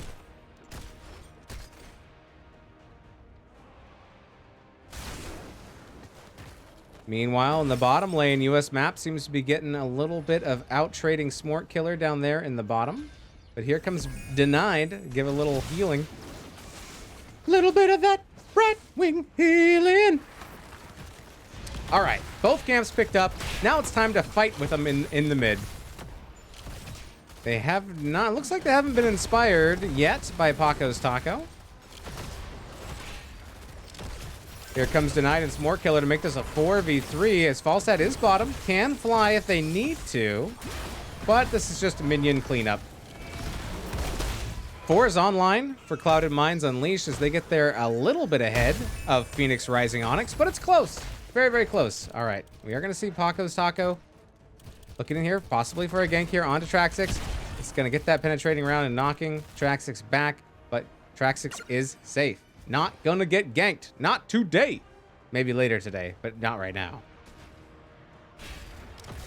Oh my goodness. A lot of action happening all over the map.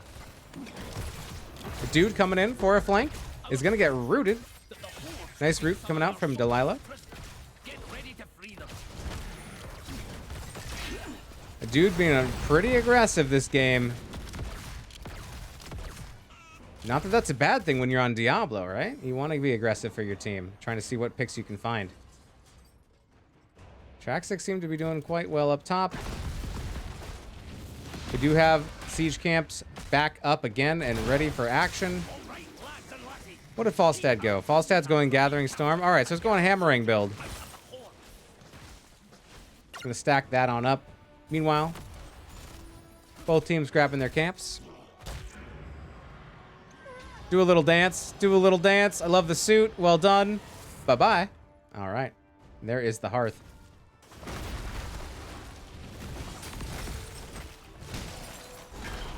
In the top, once again, we're going to see a 2v1, but not for ganking. Just give a little bit of healing up on the Traxxix as Denied comes in.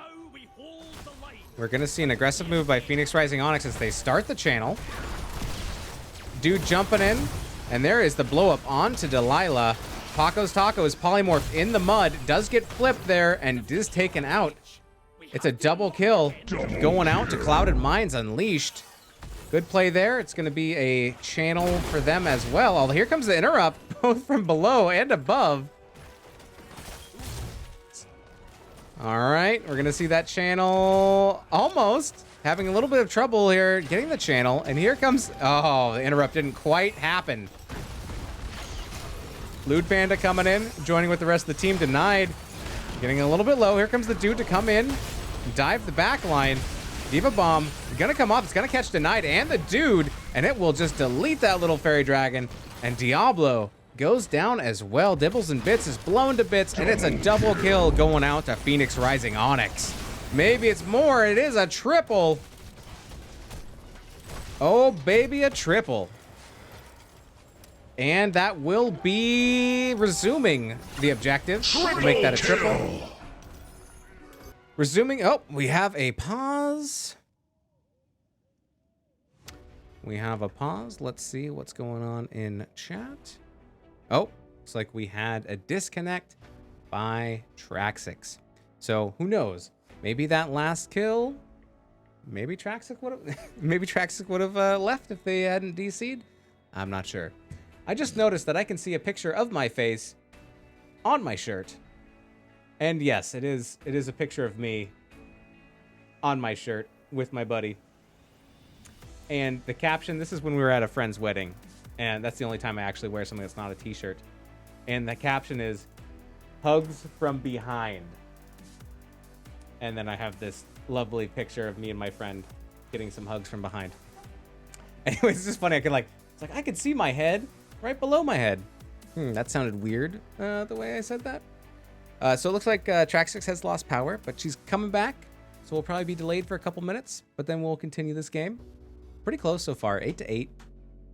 3 kills apiece. We are going to see the channel coming off for Phoenix Rising Onyx, as that is only 8.8 seconds out, and we're still waiting on Gazlo to respawn. So there is that. Let's see. What else? I mean, if you're interested in supporting Nexus Gaming Series through Patreon, then you can watch this.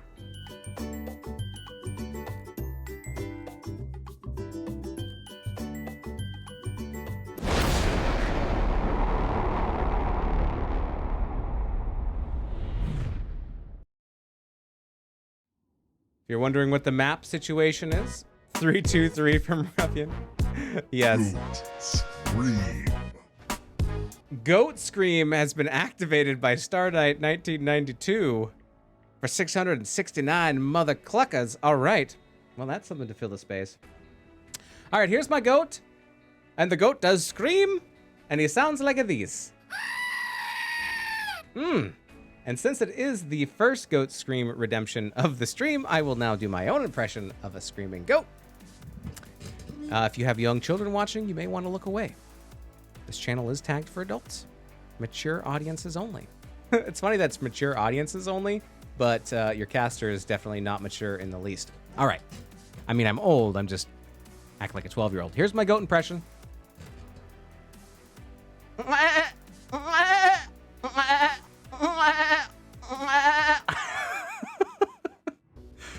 Oh my goodness. Thanks for the raid, NGS. I'm sure that'll never happen again.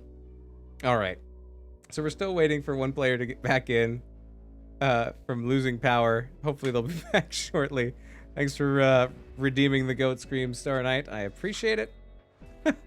Everybody else's sobbing in the background.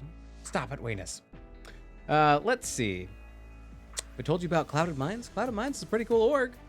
I'm impartial this match because I just like to see games being played, and we made it to game 3. However, we have some cool Clouded Minds teams and some fun Clouded Minds casters in the CM network, so we'll play this too while we're waiting. Check it out.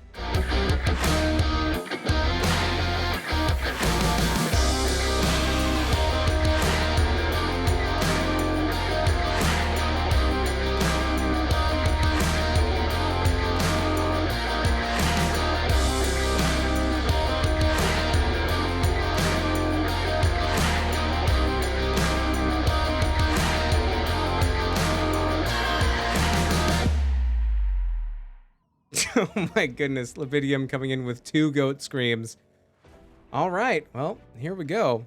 Here's number 1. We'll get a little closer. And then one from the butt. Yeah, butt shot there. And it is only supposed to be 1 goat impression for the first one, but since we have some dead time here, I'll do it 2 more times. This is your invitation to leave if you don't want to see it again. We're going to have to do it again. All right. Thank you very much for your 669 mother cluckers times 2. Here we go. Please tell me that this is you shredding on that guitar, Weenus. Ooh, here we go.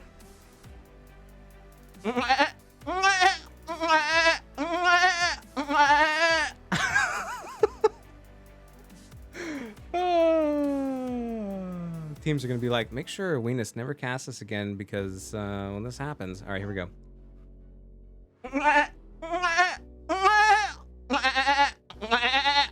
All right, thank you for your redemptions of the Goat Scream. Levidium Rackham coming in for redeeming the mini honker for 469 mother cluckers.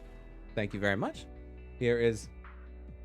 I should really be like, let me pull it from these chickens over here. That looked kind of janky, but it'll happen. Here's the mini honker. Thank you for redeeming the mini honker for 469 mother cluckers. Rackham is cool. He's a captain for Clouded Minds Beyond, and track 6 is back. Keep going. I'm almost done. Says the video. You're gonna have to go back and watch it over and over. But I think we're getting back into this game. It was a complete power shut off. Track 6 says the room was very dark. Thanks for the pause. Oh man, I'm sure there was panic running around in the dark. All right, looks like we're gonna get back into the game. Countdown is about to happen. Oh, they're asking me? Okay, yes. Oh, I'm ready, but I don't know if they can see that because I don't think I'm a referee. I'm only an observer, but I am ready. Oh yeah. Okay, we're going in, I think. Yep, here we go. Back to the game.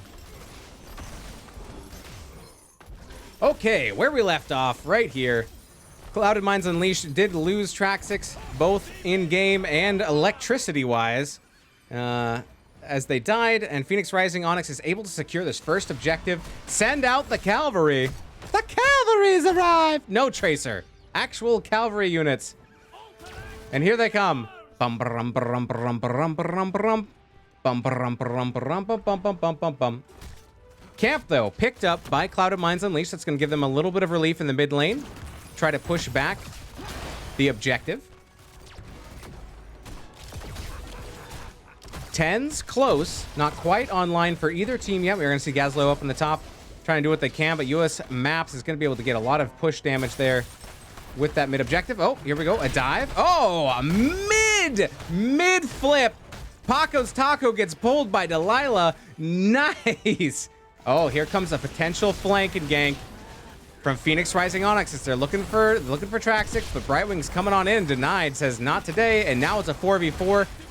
And that is now the clearing of all three objectives in the lanes. Getting some wall damage up on the top. Not getting very much mid thanks to that camp. And in the bottom, a little bit more damage as this tower is on fire. Hopefully there's no one still in there. Call a firefighter, put this thing out. Danger, danger. Okay. We are going to see the siege camp getting picked up here by Phoenix Rising Onyx. Both bosses are up. We do have 10s from both teams. For Clouded Minds Unleashed. Let's see what we got over here. We do have Gravo Bomb, we have Blink Heal, we have Apocalypse, Curse Bullet, and Summon Water Elemental, so we're not going ring-a-ling from Jaina. On the side of Phoenix Rising, there it is. We are going to see Hyperion, Mighty Gust, Falling Sword, Light Bomb, and Micro Missiles. Hyperion used, as well as the Water Elemental, and here comes a dive, and here's the Grab Bomb not catching, as well as APOC. It was a good attempt, but just a little bit too fast. Phoenix Rising Onyx is able to escape.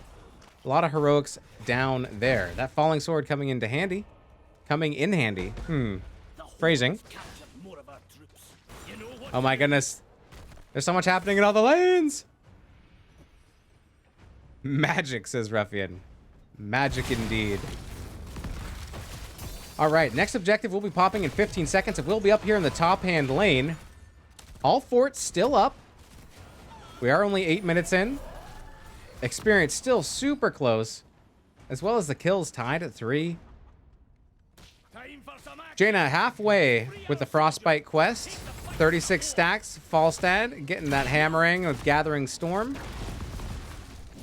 Stacking up globes for Johanna. We're at 14 for Laws of Hope, getting that extra healing. And Jaina, 17 for Fingers of Frost.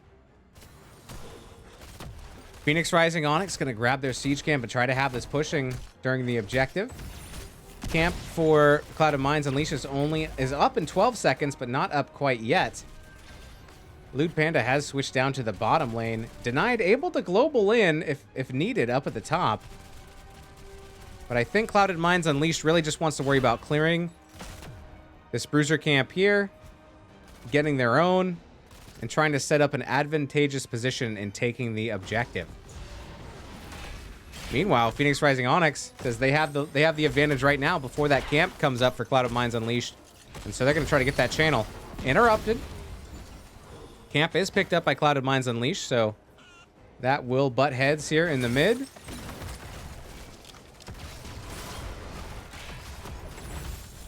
Denied still soaking on Brightwing down in the bottom. Just waiting for a time to come in if needed. Robot Wizard jumping in. Smacking Paco's Taco. Yep. But everybody's in good hands right now. No one's in danger. All heroics are up and ready to go, except for Water Elemental. The channel is being started by Northern Touch. Gets an excellent blind to delay. The dude in Traxix not going to be able to get that channel right here, right now. So close. 14's almost online for Clouded Minds Unleashed. and then they'll be on even level. Here comes, oh, wow! Once again, Delilah getting the Yeet of Faith. Mid flip. A lot of damage coming out, and it will be Diva going down, and they get the trade, though, onto Gazlo. It's a 1-for-1. Here comes the engage. The dude is a little bit stuck behind, is trying to get out, is slowed, is being zapped by Falstad, but is able to get on out in a 1-for-1 trade. Oh my goodness, but they're very, very low on the dude. And we're going to see the channel get started here by Phoenix Rising Onyx as they are starting channel number 2. While waiting for Gazlo and Diva to come back, Clouded Minds Unleashed, they're going to grab their siege camp, which is ready to go. Null Pack is up for Phoenix Rising, but they want to try to get this channel if they can. 18 seconds, plenty of time for Clouded Minds Unleashed to come back in and challenge if they want to. Nice interrupt there. The flashlight from Northern Touch. 11 seconds left on that channel, but it is stopped. Denied once again, soaking far away from the rest of the team, but able to global in when needed. And we're going to see the dude going to be able to get this channel. No, once again, Northern Touch interrupting with the blind. Flash of light. Track 6 is going to start the channel, though, and now it's time for Clouded Minds Unleashed to try to get some of this channel time going. Camps are going to meet up on the side of Phoenix Rising Onyx. Meanwhile, fight happening above. Delilah looking for the channel. Here comes the APOC and the Gust disengage. Nice. Falling Sword comes out. Not quite connecting. Elemental is down on the ground.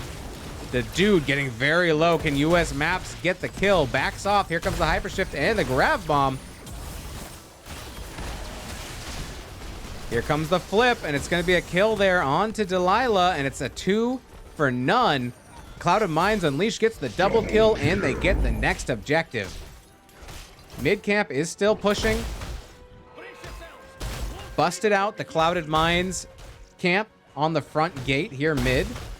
Meanwhile, bottom, though, Loot Panda is continuing to push this bottom lane, and it almost has this bottom tower down.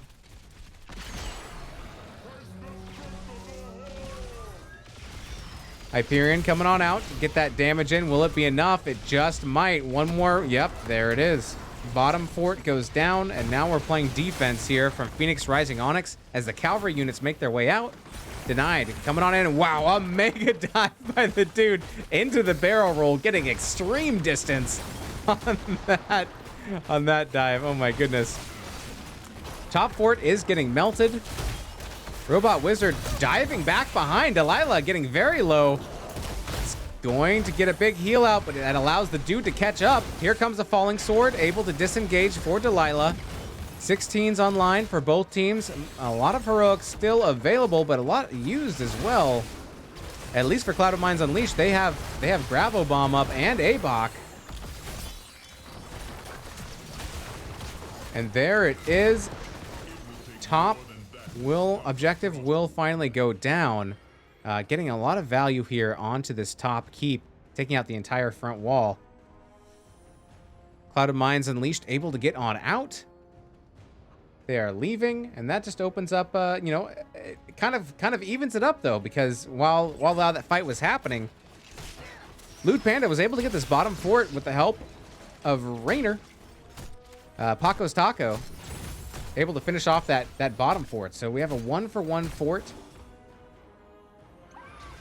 Although no damage to this bottom keep wall and quite a bit of damage up here. So it is, you know, in the boss lanes, you get those bosses marching down, it'll go straight onto the keep. All right, still waiting on the next objective to give us that countdown. Great patience, CMU, says Death Punisher. Out comes Bullet. Taco's Taco having to back up a little bit. Northern Touch on the front. It's 5v3 for now. Here comes US Maps looking for a gust, but landed a little bit in the middle of Clouded Minds Unleashed and not going to be able to use it there. Nice patience on holding it. Don't use it unless it's going to actually do something. So good work there. Okay, objective up in 15 seconds. Meanwhile, Clouded Minds Unleashed looking to push down bottom. Response from Phoenix Rising Onyx. Falling Sword comes on out. Water Elemental dropped. And meanwhile, up top, it's 2 flying creatures Who's got the better wings and the better dips and dives and dodges? I'm pretty sure this favors U.S. maps, as Denied is just up there to soak and try to keep that lane pushed a little bit as well. Okay, the objective is up, but no one's taken it yet. Both teams is trying to figure out what they want to do. 20's close for Clouded Mines. Not too far away is Phoenix Rising Onyx. Camps can be taken. Robot Wizard going to solo that one. We're going to see Delilah and Paco's Taco work in tandem on their siege camp. Pick that up. Oh my goodness.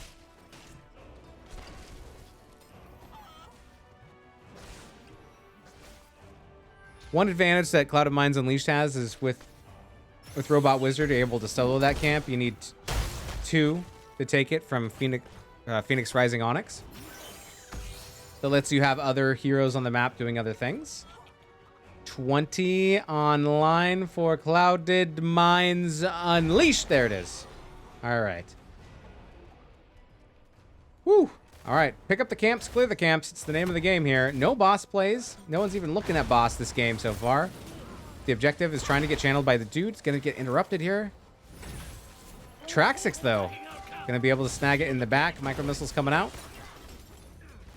20's not quite online yet for Phoenix Rising Onyx. Trying to pick it up if they can to fight on this objective, but Falstad is top. Gathering XP could fly down. They have 33 seconds left. I think they could get 20s if they want to. Satan saves. Man, you saying Paco's Tacos makes me want some tacos. Makes me want tacos too. I apologize, though, for making you hungry. 18 seconds, 20s online for Phoenix Rising Onyx, right? Almost now. Here comes the Hyperion. Here comes the Falling Sword. It's going to be used to blow up Smork Killer. Down goes Jaina. There goes the Gravel Bomb, not quite connecting. Diva Bomb activating. The dude's in trouble, is taking a lot of damage. It's going to be a 2-for-1. The channel is stopped. It's a double kill going out for Phoenix Rising Onyx. But Diablo had full souls and is coming back to life, making this a 4v4 situation. It is a baby Dibbles, though. Not as much health, clearly, as a full stack, but maybe they can still make some plays. Looks like the channel is going to be stopped by Trax. We do have 22 seconds for another Gravo Bomb attempt. Bullet is up. Gust is available as well as micro missiles. Falling Sword is up. Oh boy. Here comes a leap in by Robot Wizard, doing dank damage in the back, getting the kill there on Delilah, and there's the double kill. The Gust comes out, but it's too late as the kills have been confirmed onto Anduin and Johanna. It's a double kill. Maybe even a triple? We'll call it double kill. They're going out to Clouded Mines Unleashed, and they're able to resume this objective. Camp started, though, by Phoenix Rising Onyx. Oh my goodness. Oh my gourd. Clouded Mines Unleashed getting this 18-minute objective. Gonna start bottom. Try to take out this fort before the objective even gets there. Mid is gonna be slowed down a little bit by this Null camp. But Clouded Mines Unleashed, they want this bottom keep if they can. And they are going for it. The shred is quite strong, and the front wall is gone. Here comes Hyperion, but APOC popped as the dude's going deep. Water Elemental comes out as well. And now the objective is straight on to the keep. The dude once again diving in. Does get turned on though and is soaking a lot of damage. Down to oh my goodness. Has like 1/10 of their health left and it's still like 1,000 HP. My goodness. Satan saves, redeeming the medium honker. Thank you very much. Here comes a Gravo Bomb connecting onto 2.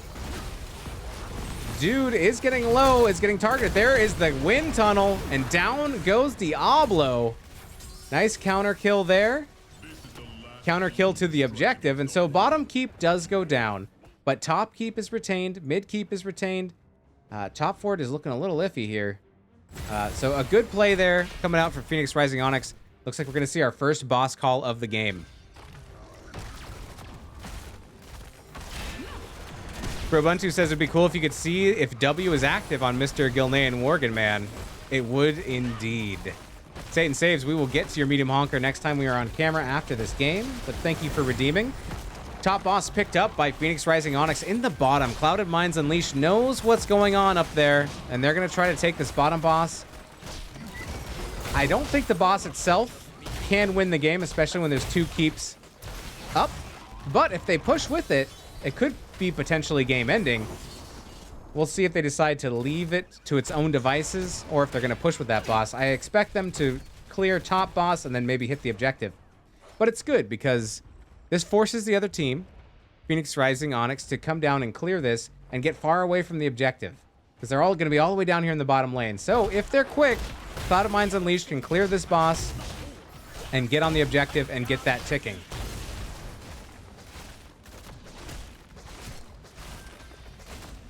Boss is getting shredded. Top boss already cleared. And here comes CMU. Come in and get in on this objective.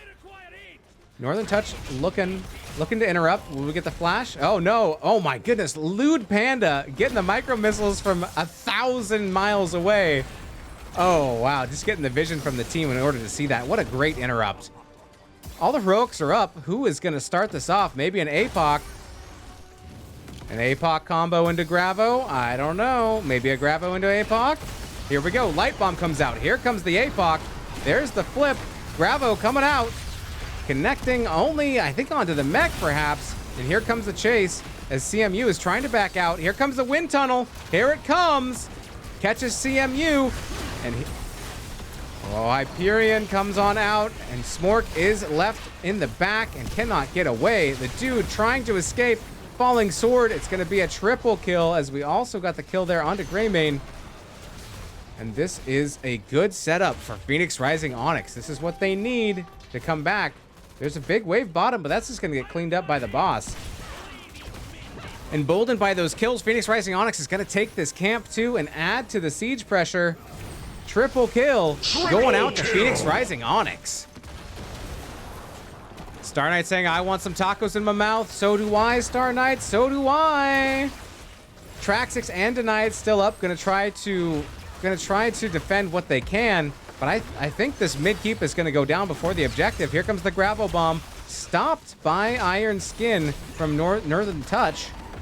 Northern Touch. And this objective only has 8 seconds left before it goes over to Phoenix Rising Onyx.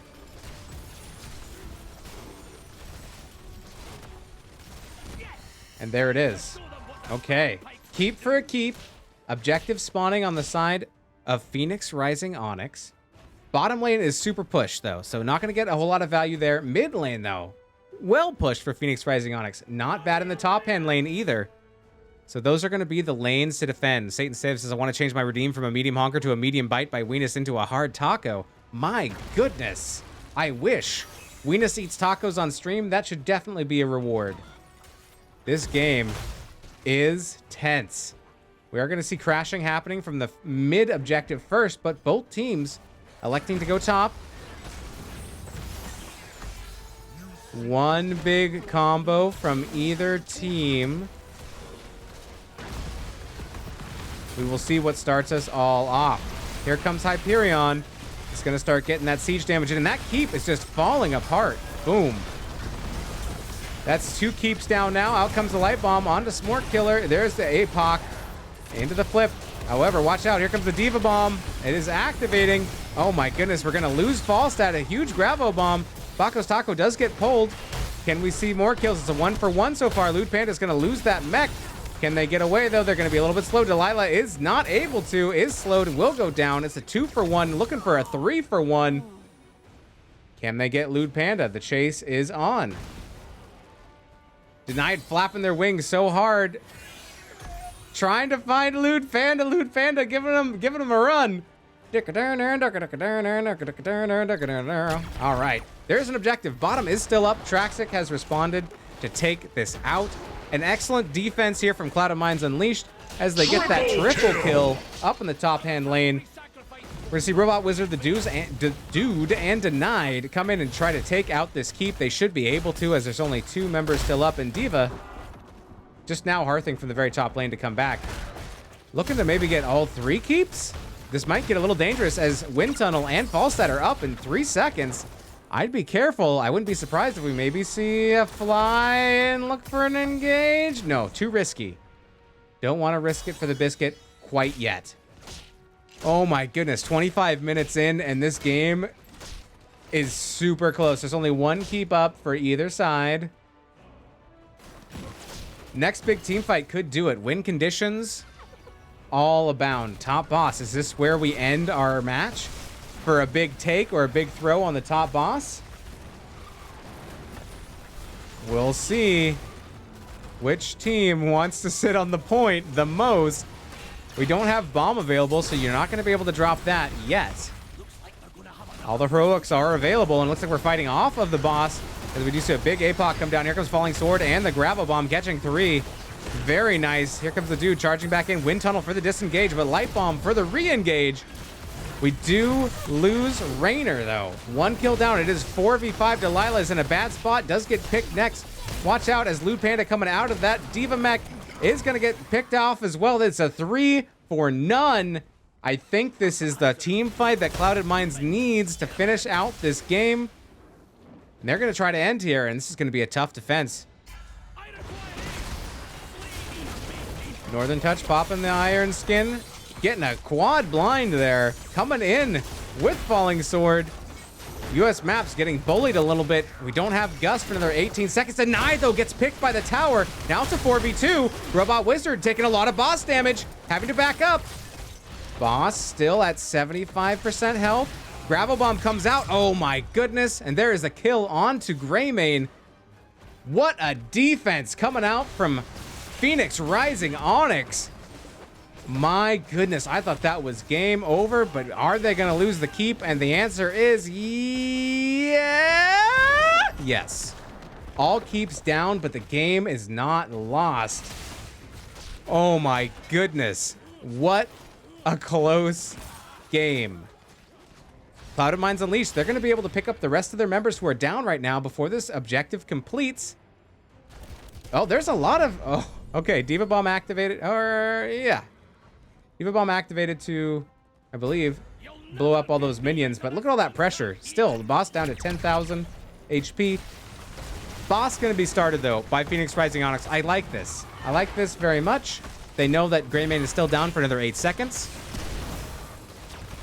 Pick this up for free. Get the push that you can. What a twist, says Bashing Yetis. Yes, indeed. All right, maybe a counter boss play from Clouded Minds Unleashed. They gotta go fast. We're gonna see. Here they come. Oh, fly. Fly, fly, fly, fly, fly, fly, fly, fly, fly. They're getting the vision. US Maps ready for that gust with Wind Tunnel. Oh my goodness. Ah, it's so tense. Out comes Hyperion. The boss is low. Gravel Bomb coming out. APOC. Here comes the Falling Sword. Falstad is on the point. Uses the Wind Tunnel. The boss is picked up by Phoenix Rising Onyx. A lot of damage coming out onto the dude. Oh my goodness, it's a double kill as we lose Brightwing and we lose Diablo. Robot Wizard's trying to run. Oh, gets finished off by the micro missiles. This is a triple kill. Diablo Head Full Souls is back up, but it's a boss and kills. We're looking at maybe a core race, but there's, oh man. Okay, the boss is crashing. We're gonna see Gazlo and Smork Killer Traxix trying to end. There's so much pressure though coming in from the side of Phoenix Rising Onyx. With this boss, double boss onto the core. Oh my goodness, I missed it, but Gazla was killed, and we're gonna see Smork Killer go down as well. Valiant effort, what can you do? Game number 3 is gonna go over to Phoenix Rising Onyx in a 2-1 victory over Clouded Minds Unleashed. GG's, well played. What a game. Shoot, what are the GM stacks? No, I missed it. It won't show me on talents, will it? No.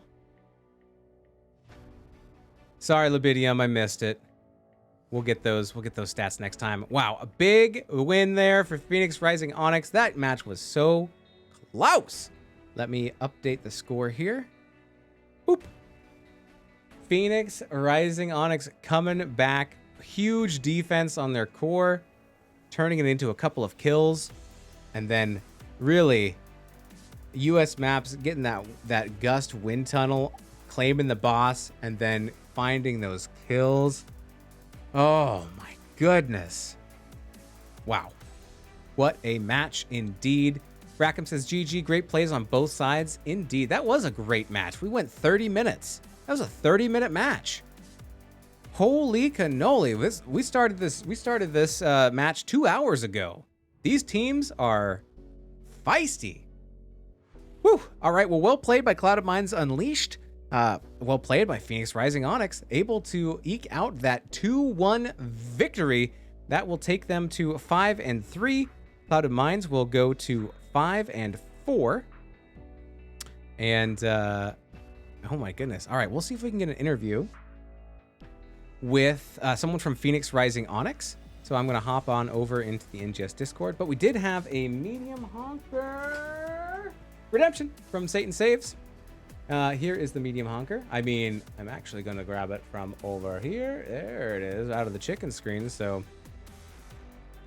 well played, Phoenix Rising Onyx. You got the 2-1, but Clouded Minds Unleashed played pretty badass too. That game was so close. That game could have gone to either team.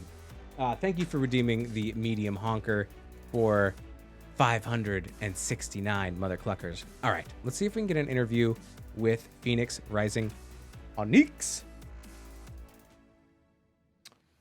All right, let me just find the captain real quick. Searching. All right. Another goat scream, Zetnam. My goodness, welcome in. Rackham has redeemed your question answered for 169 mother cluckers. Let me know what question you want answered. What's the secret to great beef jerky? The secret, I'll tell you my secret. It's liquid smoke. Liquid smoke is the secret to great beef jerky. It gives you like so much more smoky flavor. It's like concentrated like vanilla extract. You can get it in the grocery store. It's amazing. All right, looks like we are going to get an interview from Northern Touch. So let me hop on over there. Bom, bom, bom, bom, bom, wow. Okay, here we go. Hello. This is Northern Touch. Yes? Yeah. Do you mind if we go up one lobby? Just I want to get Deli in here. Okay. Yep. Oh, we made it. Nope. Okay, there we go. Thank you. Sorry about that. Oh, sure. Yeah, it looks like we got everybody. Do we? Oh, there we go. Yeah, we're all good now. Yay, we're all in the same place. All right, sorry about the confusion. Congratulations on the 2-1 victory tonight. What a set of games. How are you guys feeling after that? Did you like sweat out like 10 pounds worth of water? I mean, between that and game 2, geez, like that was some really sweaty play. And like any team could have taken those. I mean, I was shocked that we weren't taking team fights on map 2, just because, I mean, just both teams were stalling each other for so long. And then map 3 came around and wasn't expecting a 30-minute map, but I expected to die multiple times. I thought the game was over. I thought we had them multiple times, so can't get much closer. So great games from those guys and great games from our team. I agree. Those games were so close. I love games where you can't tell who's going to win, and I couldn't tell who was going to win throughout like the entire series, like on each map. But it's funny. You're like, all right, we did a 25-minute map game. Do you think that's long? Here, try a 30-minute match. It's like, wow. But really, it just means you get more time to see amazing plays that you all put together. Whew. All right, where do we start? I guess tell me about Phoenix Rising Onyx. The members on your team, like how you came together, what you're about, what your experience at NGS or history has been. You can take that one, Deli. Yeah, so, well, Northern, you take it too. So Phoenix Rising, it's kind of a big whole org, you know, a big amalgamation of a bunch of Heroes teams and Heroes players at a bunch of different skill levels. and our team's kind of morphed and shifted over the past couple seasons. But PRO is our current incarnation, if you will. This is where we're at. This is our current version, and we picked up Northern from a different team, and we just really trying to push the bounds right now. So. Yeah, I'm the new member this season. Last season, the rest of the crew was Phoenix Rising Emerald, and I can't come from Phoenix Rising Diamond, which was our A division team. And it's kind of weird for me because I actually never thought I was going to play this season. After the end of last season, I had some health issues in my family, and I didn't have time for HOTS at all. I was off for 2 months, and our captain, Panda, reached out and said if I wanted a sub spot on the team. I said, yeah, maybe I'll get some time every now and again. And luckily, things have gotten a bit better with my family and back in it. So it's awesome to be back in the season, and we're doing great so far. We've got maps, and we've got Paco pulling in our DPS spots, and we've kind of been building some chemistry for a while. Us three, and then with Panda as well. So we're just building synergy each game. I was told that Lewd Panda is not allowed to do interviews. Is that true? There allegations. Yeah, obligations. Allegedly. Yeah, allegedly. I mean, he's the only member on our team that's got his username changed by Blizzard? Mine has too, so I feel their pain. Oh, okay. That makes a lot of sense too. Yeah, I mean, I'm still gonna fight to the bitter end. I don't think Weenus is bannable, but you beat a team of 5 enough in Storm League 5 games in a row without talking smack or anything, and sometimes they just get pissed and they'll report you. I had that account for like 10 plus years, and toxic hot players got Weenus removed. So what are you gonna do? Okay. So do you feel like Phoenix Rising Onyx should be in Storm Division because of the acronym PRO? Storm might be pushing it. We'll see where we finish this season. We have done better each season in the playoffs. We've gotten further in Div B. So we're looking for Div A. That's our goal. We're running out of like gem and stone names at this point, though, so we have to let teams actually leave to recycle them. Like Diamond, I think, is free, so who knows? Maybe we'll pick up Diamond next season. Kofi told me if I ever started a PRE team that I'd have to be Phoenix Rising Coal, and it would fit. It would polish fit. coal into diamonds. Yeah. Oh my goodness. Okay, so let's see. I'm gonna go to the maps real quick. So we started with Infernal Shrines, and this was picked by Cloud of Mines Unleashed as you grab the hero pick for your team, and Clouded Mines Unleashed was able to get the win here. How did you feel after going down one game, going into game number 2? Was there any kind of like adjustments that you had to make? I think the biggest adjustment really is we were split just so much in team fights. Like I felt like we were winning rotations a lot, and that's a hallmark of our team, is being pretty quick to rotations and scouting the map and make sure our players aren't getting rotated on for ganks. But when it came to team fights, we were just getting split on targets all the time, and then we just kind of get wound down, and it wasn't ideal. I think we did a good job banning out their one tricks, but we just didn't execute in terms of the team fights. So there was repeat bans on Hanzo and KTZ quite often. Is that do you think that made a difference, or is that what you found out in your scouting, or?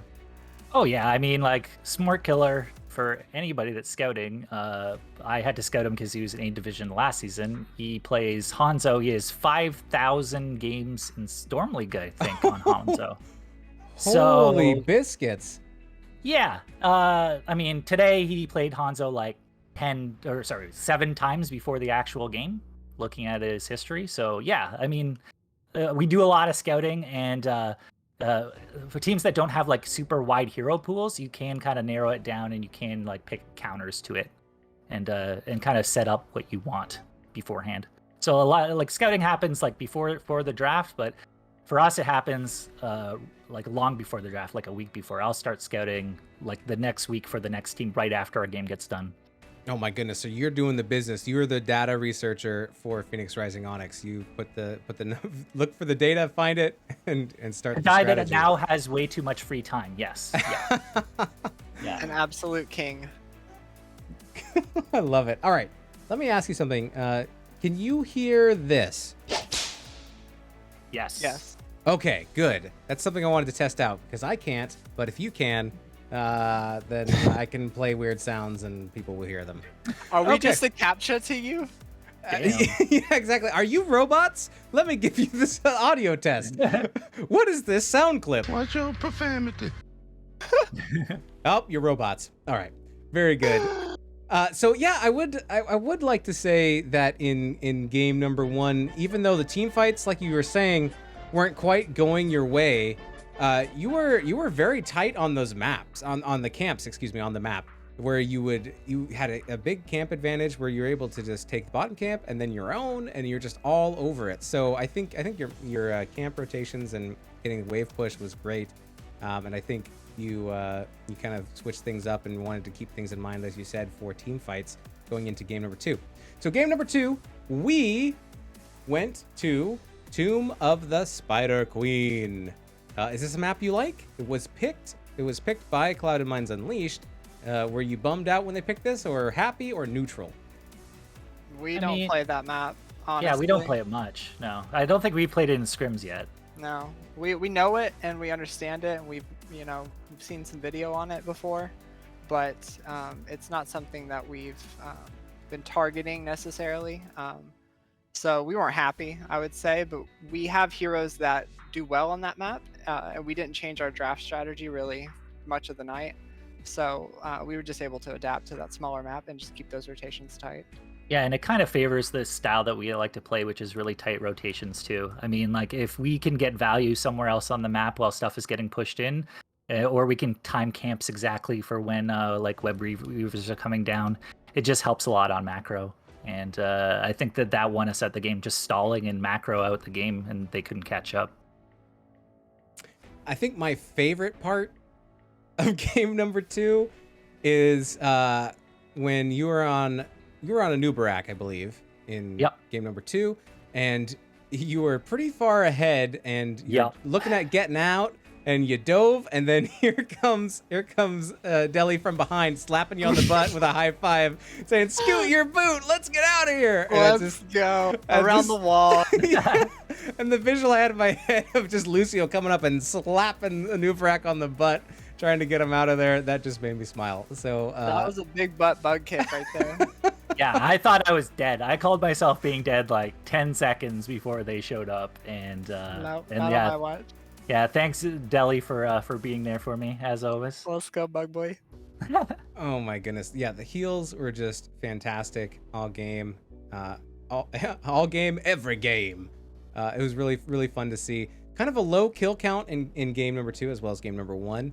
But like you said, is that because, well, I believe that's what you said, but you were focusing on the wave clear aspect a lot more than team fighting. Is that true? Or why do you feel like the kill counts were a lot lower in game number 2? So something that our coach has drilled into at least me and is talked about with our team as well is rotations and getting value out of macro. So you don't have to fight at any given time unless you're ahead or you have some sort of advantage. So why push into them or why trade damage for no reason? So if you feel that you can get like a faster rotations or like get camps out quicker and push with that, or push in opposite lanes when an objective is up, like there's just so much value to be had that's not fighting. And for some reason, I guess it's a Storm League thing that everybody thinks you can win the game just on killing people. It's an ARAM thing. Don't play too much ARAM. That's a declaration to the world right now. There you go. Search all the ARAM maps and see what heroes are being played there, because you have 100% control over your 3 options. That's a great point. You don't have to fight. I think I don't know. I think fighting's more fun, and so I think that's why players do it more often than just, doing PvE stuff of lane soak, getting those camps and things like that. But you're right. yeah, you got to be mindful of other options on the map. So I like that a lot. We just look for those tight rotations to get as much XP and throw them into the jungle in a position where we can cut off the rotations and look for our fight. So we're not fight avoidant. We just want our fight, and we don't want to take anything. We'd rather take value than take a bad fight. It's like a shot in basketball. We're not going to throw up a half quarter. We're looking for a dunk every single time. Indeed. Yeah, that's a good analogy. There's another question. Oh yeah, so Azmodan was picked game number 1 against you, and seemed to do quite well, getting a lot of siege damage and also a lot of hero damage. Was that something that you're worried about, potentially banning, or worried about on a map like Tomb of the Spider Queens, which has extra stacking potential? Yeah. I mean, it's quick to stack, but we did change up some picks in that one. Like our backline became a lot more sturdy during that game. Like we had we didn't have like the Junkrat. Like Junkrat, if you got like 400 stacks on Azmodan, he might as well have like no health, right? He gets one Asmo Q on him, and he's pretty much has no health, and you have to back up. Mm-hmm. So I think like getting a lot more sturdy, and honestly, I think like the Asmo and having like the engage from the Imperious helped a lot too. Because when we did get our fights, we could like multi-stun characters and actually take it to them as well, instead of being more passive, which you have to kind of be with a Junkrat. I did my best to watch the Azmodan, because he was dunking like a king in the first game. It was just insane. And I believe we had the Lucio move speed in the second game, so I was trying to keep that speed on and just watch his dunk and just kind of time it 8 seconds, 10 seconds, and say, okay guys, spread out. And we just really focused on avoiding that damage, because that was kind of the only way, because we had to ban out the more important one tricks. Yeah, I mean, you don't get unlimited bans, so you got to choose which way you're going to go, and just, fingers crossed and, and leave the enemy team what they can pick up. But yeah, you can't ban them all. Okay, very good. All right, moving on to game number 3. As we see, All Track Pass. So this is a map that you picked. Did you have any particular strategy going into this one? I see that you did. You grabbed the Falstad and Raynor. I guess I was looking for a little bit more of the Light Bomb Johanna combos. It seemed like Light Bomb went off a lot, but maybe I just missed it. Was it activated on Johanna combined with Falling Sword? Or were they kind of independent of each other? Sometimes it was, but sometimes it wasn't. We're still working on that combo. And quite frankly, I don't believe it's a real combo anymore. Like, I think it used to be a real combo, and that's why you'd pick Falling Sword. Now Falling Sword is for peeling. Like, if they have multiple CCs, like they had the Gazlo Bomb, Bomb. They had the Diablo, stun charge. And like if they set that up correctly with a wombo combo with like a Jaina with a W in the middle, that person's just dead, or maybe it's an entire team wipe. But if you use the Falling Sword on it, everybody's unstoppable for a long period of time, and you peel off that person right after the fact. So it basically like negates Gazlo Bomb. It's disgusting into ETC. ETC Mosh. If you don't get in ETC Mosh, it's the best Mosh interrupt ever. Yeah. So, I think it's good with Light Bomb, but the Light Bomb can come after, Light Bomb can come before, or it can come with. So, there's multiple options with that all now. Our first game, Light Bombs were not good at all, and our third game were better. They weren't good, but they felt better, and our communication was a lot better on that, and we're just working on that with, Northern and I just starting to play together. But I think that's going to come online pretty soon. And to be quite honest, I was looking to take Anduin's other ult, but don't tell anybody that. Salvation. Yeah, I don't think the Light Bombs were bad in game 1. I think they were excellent in game 3. And that's a very good point. If you split up the combo, like sometimes you get more value by splitting it up and using it in a wider area and for more things. So I don't think that it's bad at all. But yeah, that's a very good point. You guys had really good counter dive. So the dive from Cloud of Minds Unleashed would come in, and then you could Light Bomb out of it. I saw so many yeets, I think the most probably in game 3, where Diablo has found somebody, has smashed them against the wall, and is about to pick them up and pile drive them into the ground, and then nope, yeet, just Big just eats. huge pulls in game You number just 3. don't know how many times I said, "Get away from the wall, watch walls, watch walls." That's all I said the whole game, and it was Big Eat City. And what they had though was the gray main flank on me when I got a little bit too pulled forward. That's what really ate us up. But we dealt with it. Yeah, big shoutouts actually to Smart Killer on their team. Like the flanks in multiple of those fights, like he'd kill 2 people solo almost in our backline, and we weren't pulling the trigger in terms of peeling enough for them in those fights. So he did a really good job. Yeah, I believe Robot Wizard was on the gray main in the last game, and Smart Killer on the Jaina, I believe. But one, yeah, and it's very smart play to wait for Desperate Prayer to go out, because you need that to get some burst healing out to keep someone from going down, but then that makes you vulnerable to the dive, and I think there's good patience from Cloud of Minds Unleashed to wait for that and then try to use it to eliminate you on Anduin. So but there's just so many good plays from both teams in game number 3. It was absolutely fantastic. Man, I always love it when a game goes to 3 games, because you get more games. And I know the teams are like, no, we want 2 wins, we want more points. But it was just a very exciting matchup tonight. Do you have last question? Do you have a favorite moment for the night? It could be in any of the games. Oof, man.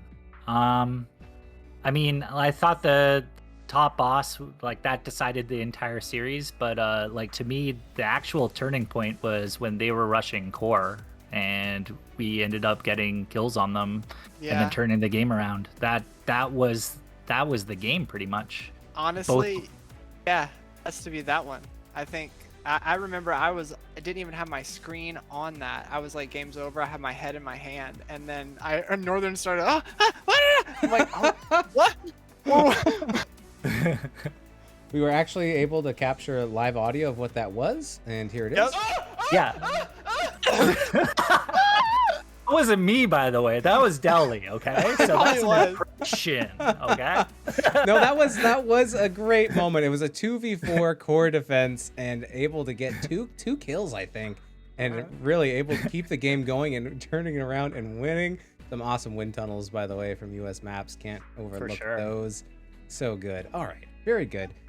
Okay, I have one more question, and it's a silly question, and it's something that I've been wondering all night. And it's every time you look at Paco's Taco, does it make you hungry? Does it make you want like tacos, burritos, or something of that nature? I mean, I love tacos. There's not really good options up here in Canada, but I know down in the States where Paco is, there's definitely a lot of good taco options. So for sure. And you could be thinking about a burrito as well. Not gonna lie, I can't stop thinking about that burrito. It's we don't even have Chipotle up here in Canada, so yeah, it's kind of rough. It's kind of like a taco-free zone, which sucks. So I get all my taco experience through Paco's Taco. A taco-free zone? That just makes me sad. Yeah. Just thinking about it, I gotta. Yeah. Joyless place. Must be some sort of tariff on tacos that I don't know about or something. All right, very good, very good. What about you, Deli? What is your thoughts on these tacos? Me and Paco, we go way back. We are RL friends, so, and I just call him Paco. So I really don't truly, but I have like a street taco stand near me and like a Chipotle, so it's like, oh, it's Taco City over here. So I feel for those in a taco-free zone. That's oppression. Panda says in chat, it's not that kind of taco. Yeah, leave it to Panda. Yeah. All right. Well, thank you so much for coming in for this interview and answering all of my silly questions. Congratulations once again on getting the 2-1 victory this evening. Look forward to watching you for the rest of the season. Do you have any shout outs on the way out? A big shout out to you for casting. Always like getting the different perspective on the game. I'm definitely going to go back and watch it after the fact. Big shout out to the other team. They played us to our limit, and I think we played them to their limit. So I can't ask much more for like a series of games. I mean, I don't want to scrim for a while just because we got it all there, and it was like a length of like 5 games. It felt like so yeah, good job on that. And big thanks to my team for being so welcoming to me and for helping me fit in. I came from being like a team captain, a shot caller, and it's been weird to kind of meld it together, but team's been really supportive, and it's been awesome to work with them. Yeah, I mean, big shouts, ditto to everything. Big shouts to you, Venus. Thanks for picking us up. We always appreciate the stream. I mean, every time we play, we're just like, is anyone streaming us? Is it? Yeah, it is exciting, and it just adds a layer to it. So we really do appreciate it. And yeah, big shout out to the team and to Northern. You've been incredible. I mean, I think we got a lot of synergy already, and I think it's working with the team, you know. So I say keep bringing the heat, and to Paco, Maps, you know, Panda, to Brian out there, to the whole squad, you know, and to the Phoenix Rising org. We just really appreciate all the support. So excellent. Well, and to Panda. Yeah, and to Panda. All right, well, thank you so much. I'm going to let you get on out of here to enjoy the rest of your victory night. But have a wonderful evening, and we'll talk to you again soon. Thanks. Yeah, thanks a lot. All right. Oh, did I miss the interview? Oh, no, he's here. Quick. And I'm gone. That's it. No interview. Panda jumped in the last second. Next time. Next win. All right. We have some things to redeem, and we're going to get on out of here. Sorry, that was a long interview. But they had great things to say, and I love talking to them. So thank you for the follow, Panda and Pimp King 666. So we have the distracting disco to do on our way out of here from Ruffian. And I think that's it. So we will do that. However, I think we better throw in a wacky wavy boy at the same time. I think we better do both. So as we head on out, we will do our distracting disco. Maybe. Oh yes, it is going. I just can't hear it because I have it turned off for me. But I'm sure it's going. Thanks everybody for being here. Really appreciate you hanging out in chat. Thanks for the bits. Thanks for the subs. Thanks for the follows. Thanks for redeeming your mother cluckers. This is a very exciting game. I'd like to thank Phoenix Rising, Onyx, and Clouded Minds Unleashed for letting me cast this evening in this wonderful matchup. We will be looking forward to seeing both these teams continue. They were so close. Really great games. I'm blocking one of my disco lights. Shame on me. Very good, very good. All right. I don't know. Tip your waitresses and I don't know. Go do some shots. Wind down. It's Wednesday. We've made it halfway through the week. It's hump day. Whatever that means. Go get some tacos. Go have some fun. We will see you next time. Thanks everybody for being here, and I think we're going to transition. These were your teams. Have a wonderful evening. We'll catch you next time. Adios.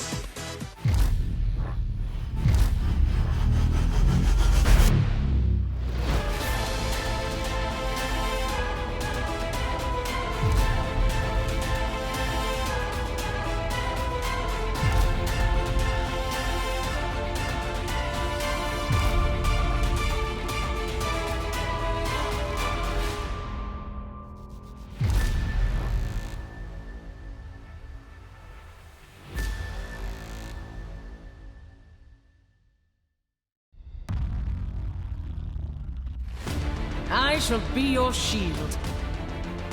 Blessing upon friends! Hell, it's about damn time. We are steadfast in the face of peril. Don't underestimate a Nephilim. Stormwind honors those who serve. This is only the beginning of our journey. My wrath shall not be quenched. Your deeds bring honor to us all. By steel or fang, we will prevail. Not even death can save you from me.